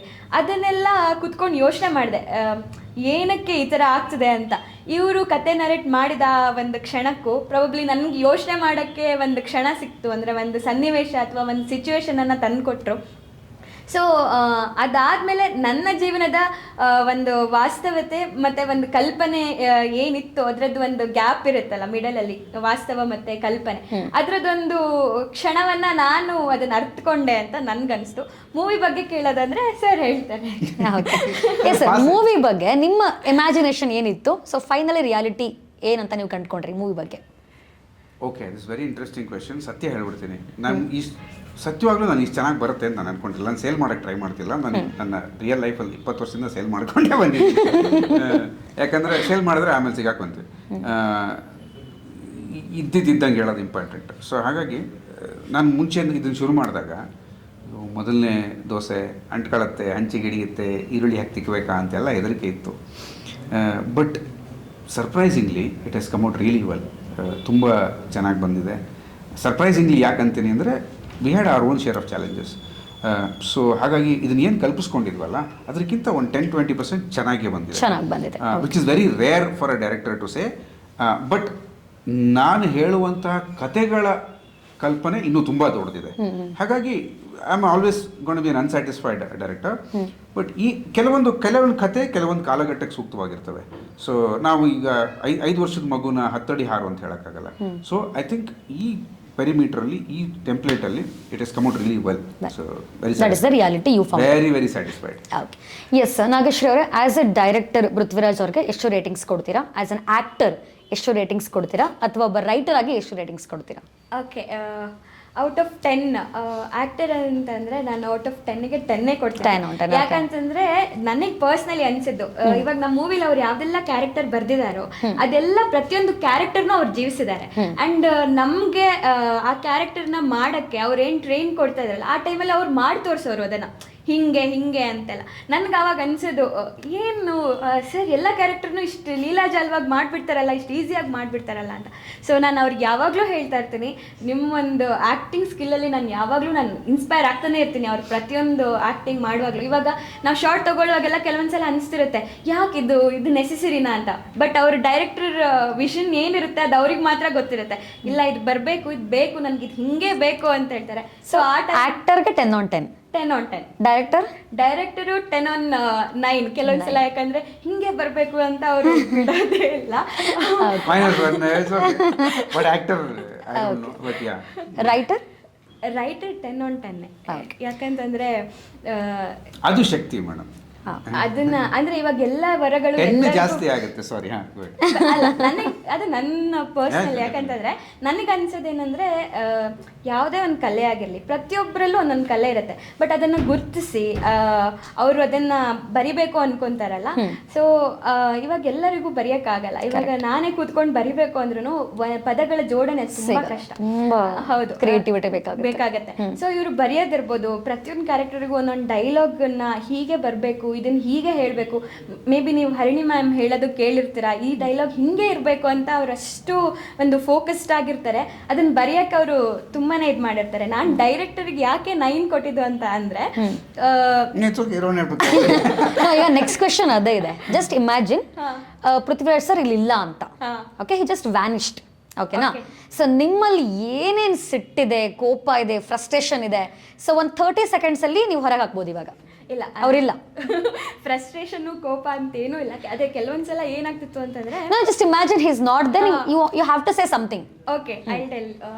ಏನಾಗಿತ್ತು ಅಂದ್ರೆ ಕೆಲವೊಂದ್ಸಲ ನಾವು ಇವಾಗ ಸಿದ್ದಾಪುರ, ಸಾಗರ ಆ ಕಡೆ ಶೂಟಿಂಗ್ ಎಲ್ಲ ಇದ್ದಾಗ ನಾವು ಅವ್ರ ಮನೆಯಲ್ಲೇ ಸ್ಟೇ ಆಗ್ತಾ ಇದ್ದದ್ದು ಮೆಜಾರಿಟಿ ಇದರಲ್ಲಿ. ಸೊ ಅವಾಗ ಏನಾಗ್ತಿತ್ತು, ಒಂದು 4 o'clockಗೆ 5 o'clockಗೆ ಬಂದು ಎಬ್ಸ್ಬಿಡೋರು. ಪ್ರಿಪೇರ್ ಆಗಿದ್ಯಾ, ಇವಾಗ ಅಲ್ಲಿ ಹೋಗಿ ಶಾರ್ಟ್ ಕೊಡ್ತಾನೆ ಇರೋದು, ಎಲ್ಲೂ ಬ್ರೇಕ್ ಆಗಂಗಿಲ್ಲ ಅಂತ. ಅವಾಗ ಅಲ್ಲಿ ಕುತ್ಕೊಂಡು ಪ್ರತಿಯೊಂದು ಇವಾಗಿಂದ ಈ ಸೀನ್ ಇದೆ, ಇದನ್ನ ಹಿಂಗೆ ಪ್ರಿಪೇರ್ ಆಗಬೇಕು, ನೀನು ಹೀಗೆ ಮಾಡಬೇಕು ಅಂತೆಲ್ಲ ಫುಲ್ ಹೇಳಿದ್ರು. ನಾನು ಸರಿ ಆಯಿತು ಅಂತೆಲ್ಲ ಫುಲ್ ಧೈರ್ಯವಾಗಿ ಮಾಡೋಕ್ಕೆಲ್ಲ ರೆಡಿ ಆದೆ. ಆಮೇಲೆ ಹಿಂದಿನ ದಿನ ಒಂದು ಲೊಕೇಶನ್ನಿಗೆ ಹೋಗಿದ್ವಿ. ಅಲ್ಲಿ ಆಲ್ರೆಡಿ ಅವರು ಸೆಟ್ಟೆಲ್ಲ ಹಾಕಿ ಒಂದು ವಿಶ್ವಲ್ ಎಫೆಕ್ಟ್ ಕೊಟ್ಬಿಟ್ಟಿದ್ರು ಒಂದು ಇದಕ್ಕೆ. ನಾನು ಹಿಂದಿನ ದಿನ ಹೋಗಿ ನೋಡ್ಕೊಂಡೆಲ್ಲ ಬಂದಿದ್ದೀನಿ. ಫುಲ್ ನನಗೆ ರಾತ್ರಿ ನೋಡಿದ್ ಬೇರೆ ಫುಲ್ ಭಯ ಆಗ್ಬಿಟ್ಟಿತ್ತು. ನೆಕ್ಸ್ಟ್ ತಗೊಂಡೋಗಿ ಆ ಒಂದು ಲೊಕೇಶನ್ ಅಲ್ಲಿ ನನ್ನನ್ನು ನಿಲ್ಸ್ಬಿಟ್ಟಿದ್ದಾರೆ. ನಾನು ತುಂಬಾ ಹಾರಿಫೈಯಿಂಗ್ ಟ್ರೀ ಇದೆ ಅಲ್ಲಿ. ನಾನು ಇವಾಗ ನೀನೊಬ್ಳೆ ಹೋಗ್ಬೇಕು ಅಲ್ಲಿ ಅಂತ, ಇವರೆಲ್ಲ ದೂರದಲ್ಲಿದ್ದಾರೆ. ಆ ಒಂದು ಗಾಳಿ ಬರೋದಕ್ಕೂ ಅವ್ರಿಗೆ ನನ್ನನ್ನು ಕಳಿಸಿದಕ್ಕೂ ಫುಲ್ ನಾನು ಹೋಗಲ್ಲ ಅಂತ ಫುಲ್ ನಂಗೆ ಶಿವರಿಂಗ್ ಆಗ್ತದೆ. ಯಾಕಂದರೆ ನಂದು ವಿಶ್ವಲ್ಲಿ ಆಲ್ರೆಡಿ ನಾನೊಂದು ಥಾಟ್ ಇಟ್ಕೊಂಡ್ಬಿಟ್ಟಿದ್ದೀನಿ. ಅದು ಇವಾಗ ನಾವು ಚಿಕ್ಕವ್ರು ಇರ್ತಾ ಹೇಳ್ತಿದ್ರು ಗೊತ್ತಾ, ಆ ಮರದ ಹತ್ರ ಹೋಗ್ಬೇಡ, ಏನೋ ಇದೆ. ನನ್ಗೆ ಆ ಥರ ಆಲ್ರೆಡಿ ತಲೆಯಲ್ಲಿ ಕೂತ್ಬಿಟ್ಟಿತ್ತು. ಇವರು ಇಲ್ಲ ಹೋಗಲೇಬೇಕು ಅಂತ ಸ್ಟಿಕ್ಕಾಗಿ ಕುತ್ಕೊಂಡ್ಬಿಟ್ಟಿದ್ದಾರೆ. ನಾವು ಯಾರೂ ಬರಲ್ಲ ನಿನ್ನ ಜೊತೆ, ನೀನು ಹೋಗು, ಅಲ್ಲಿ ಇವಾಗ ಈ ಥರ ಸೀನ್ ಇದೆ, ಅಲ್ಲೋಗಿ ಮಾಡು ಅಂತ. ನಾನು ಅಲ್ಲೋಗಿ ನಿಂತಿದ್ದೀನಿ, ಗಾಳಿ ಬಂದಿದೆ, ಎಲೆಗಳೆಲ್ಲ ಹಾರ್ಕೊಬಂದ್ಬಿಟ್ಟಿದೆ, ಫುಲ್ ಭಯ ಆಗ್ಬಿಟ್ಟಿದೆ. ಇವರು ಕಳ್ಸಿರೋದು ಇವರೇ ಅಲ್ವಾ ಸರ್, ಕಳ್ಸಿದ್ರೆ ನಾನು ಫ್ರಸ್ಟ್ರೇಷನ್ ಅವ್ರಿಲ್ಲ ಅಂತ ಆಚೆ ಹಾಕೋದಾದ್ರೆ ಏನಂತ ಬೈತೀರಾ ಅಥವಾ ಏನು ಹೇಳ್ತೀರಾ? ಏನು ಬಯಲ್ಲ. ಬಿಕಾಸ್ ನಾನು ಅವರನ್ನ ಒಂದು ಗುರುಗಳ ಸ್ಥಾನದಲ್ಲಿ ಇಟ್ಟಿದ್ದೀನಿ. ಪ್ರತಿಯೊಂದು ಗುರು, ಪ್ರತಿಯೊಂದು ತಾಯಿ ಯಾರೇ ಏನೇ ನಮ್ಗೆ ಹೇಳಿದ್ರು ಅವ್ರು ನಮ್ಮ ಒಳ್ಳೇದಕ್ಕೆ ಹೇಳ್ತಾರೆ ಅಂತ ನಾನು ಅದನ್ನ ನಂಬ್ತೀನಿ. ಓಕೆ ಸರ್, ಕೊನೆಯದಾಗಿ ಒಂದು ಕೊನೆಯ ಪ್ರಶ್ನೆ. ಸೊ ಈಗ ಹೊಸ ಸಿನಿಮಾಗಳು ಅಂತ ಬಂದಾಗ ಒಂದು 2 ಥರ ಇರುತ್ತೆ. ಒಂದು ಅಮೌಂಟ್ ಪೇ ಮಾಡಿಬಿಟ್ಟು ಪೇಯ್ಡ್ ರಿವ್ಯೂಸ್ ಅಥವಾ ಪೇಯ್ಡ್ ಫೀಡ್ಬ್ಯಾಕ್ಸ್ಗಳನ್ನು ಕೊಡಿಸುವಂಥದ್ದು ಒಂದು ಟ್ರೆಂಡಿಂಗ್ ಇದೆ. ಆಗ ಜನ ನಿಜವಾಗ್ಲೂ ಸಿನಿಮಾ ಚೆನ್ನಾಗಿದೆ ಅಂತ ಹೋಗಿ ಡಿಸಪಾಯಿಂಟ್ ಆಗಿ ಬಂದಿರೋ ಉದಾಹರಣೆಗಳು ಕೂಡ ಇದೆ. ಓಕೆನಾ? ಸೊ ಅದೇ ರೀತಿ ಎಷ್ಟೊಂದು ಒಳ್ಳೆ ಸಿನಿಮಾಗಳು ನಾವೇನು ಪೇಯ್ಡ್ ಪ್ರಮೋಷನ್ ಮಾಡೋದು ಬೇಡ, ಏನು ಬೇಡ ಅಂತ ಅನ್ಕೊಂಡು ತುಂಬ ಒಳ್ಳೆ ಕಂಟೆಂಟ್ ಇಟ್ಕೊಂಡು ಗೆದ್ದಿರೋ ಸಿನಿಮಾಗಳು ಕೂಡ ಇದೆ. ಸೊ ಈ ಒಂದು ಪೇಯ್ಡ್ ರಿವ್ಯೂಸ್ ಬಗ್ಗೆ ನಿಮ್ಮ ನಿಲುವೇನು ಅಂತ? Is it really required for new comers? It's a very relative question. Cinema ಚೆನ್ನಾಗಿದ್ರೆ ವರ್ಕ್ ಆಗುತ್ತೆ ಅದು. ಆದರೆ ಎಲ್ಲೋ ಒಂದು ಕಡೆ ಪೇಯ್ಡ್ ರಿವ್ಯೂಸ್, ಆದರೆ ರಿವ್ಯೂಸ್ ತುಂಬ ಇಂಪಾರ್ಟೆಂಟ್. ಪೇಯ್ಡ್ ಆಗಿ ಮಾಡಿದ್ರೆ ಆ ಪೇಯ್ಡ್ ಮಾಡೋದಕ್ಕಿಂತ ನನ್ನ ಪ್ರಕಾರ ಒಂದು ಸ್ವಲ್ಪ ಜನ ಸೇರಿಸಿ ಸಿನಿಮಾ ತೋರಿಸ್ಬಿಡಿ. ನೀವು ಪೇ ಮಾಡೋದು ಸಸ್ಟೈನಬಿಲಿಟಿಗೆ. ಅಂದರೆ ನಾನು ಈಗ ದುಡ್ಡೇ ತೊಗೊಳ್ಳೋದೇ ಯಾರು ಕೆಲಸ ಮಾಡಬೇಕು ಅಂದರೆ ಮೀನಿಂಗ್ಲೆಸ್ ಅದು ಅಲ್ವಾ. ನಾನು ಬೆಳಿಗ್ಗೆ 5 ಗಂಟೆಯಿಂದ 9 ಗಂಟೆವರೆಗೆ ಭಜನೆ ಹೇಳ್ಕೊಡ್ಬೋದು, 9 ಗಂಟೆಗೆ ತಿಂಡಿ ಕೊಡಲೇಬೇಕು ಅಲ್ವಾ. So we live in a capitalist economy. ದುಡ್ಡಿಗೆ ಒಂದು ಕನಿಷ್ಠ ಗೌರವ ನಾವು ಕೊಡಲೇಬೇಕಾಗುತ್ತೆ.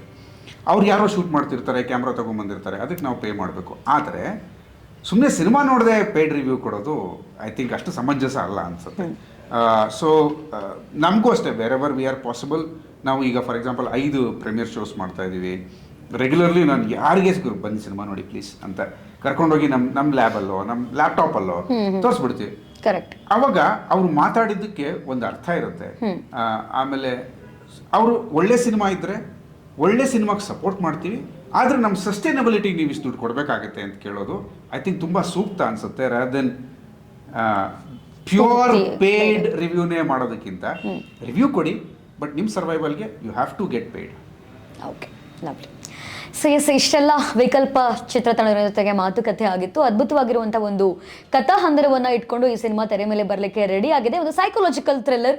ಸೊ ಬೇರೆ ಬೇರೆ ಭಾಷೆಗಳಲ್ಲಿ ಈ ರೀತಿಯ ಕಥೆಗಳು ಬರ್ತಾ ಇದೆ, ಬಟ್ ಕನ್ನಡದಲ್ಲಿ ಈ ಒಂದು ಜಾನ್ರ ಸ್ವಲ್ಪ ಹೊಸ ಜಾನ್ರ ಅಂತಾನೆ ಹೇಳ್ಬೋದು. ನಮ್ದು 5 ಭಾಷೆಯಲ್ಲಿ ಬರ್ತಾ ಇದೆ. ಅದು ಒರಿಜಿನಲ್ ಕನ್ನಡದ್ದು ಅಂತ ಹೇಳೋಕೆ ತುಂಬಾ ಹೆಮ್ಮೆ ಅಂತ ಅನ್ಸುತ್ತೆ.